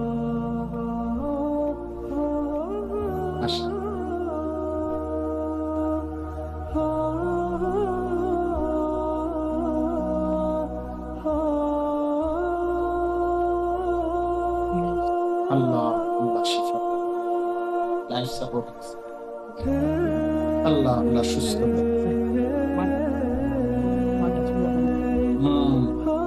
আল্লাহ সুস্থ,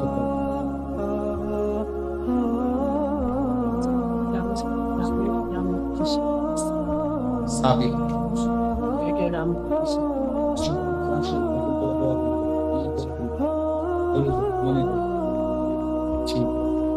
কি হয় আপনার? কি হয় আপনার? বিবি, হ্যাঁ চাচা জানের বিবি লাইফ সাপোর্টে অসুস্থ, দোয়া চাইছেন, আল্লাহ শিফা করুন।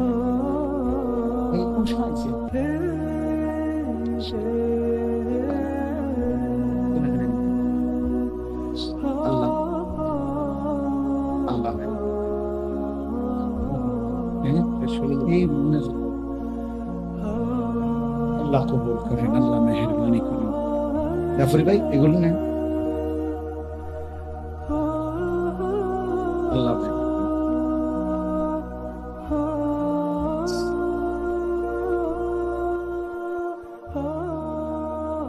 اللهم صل على محمد وعلى ال محمد كما صليت على ابراهيم وعلى ال ابراهيم انك حميد مجيد.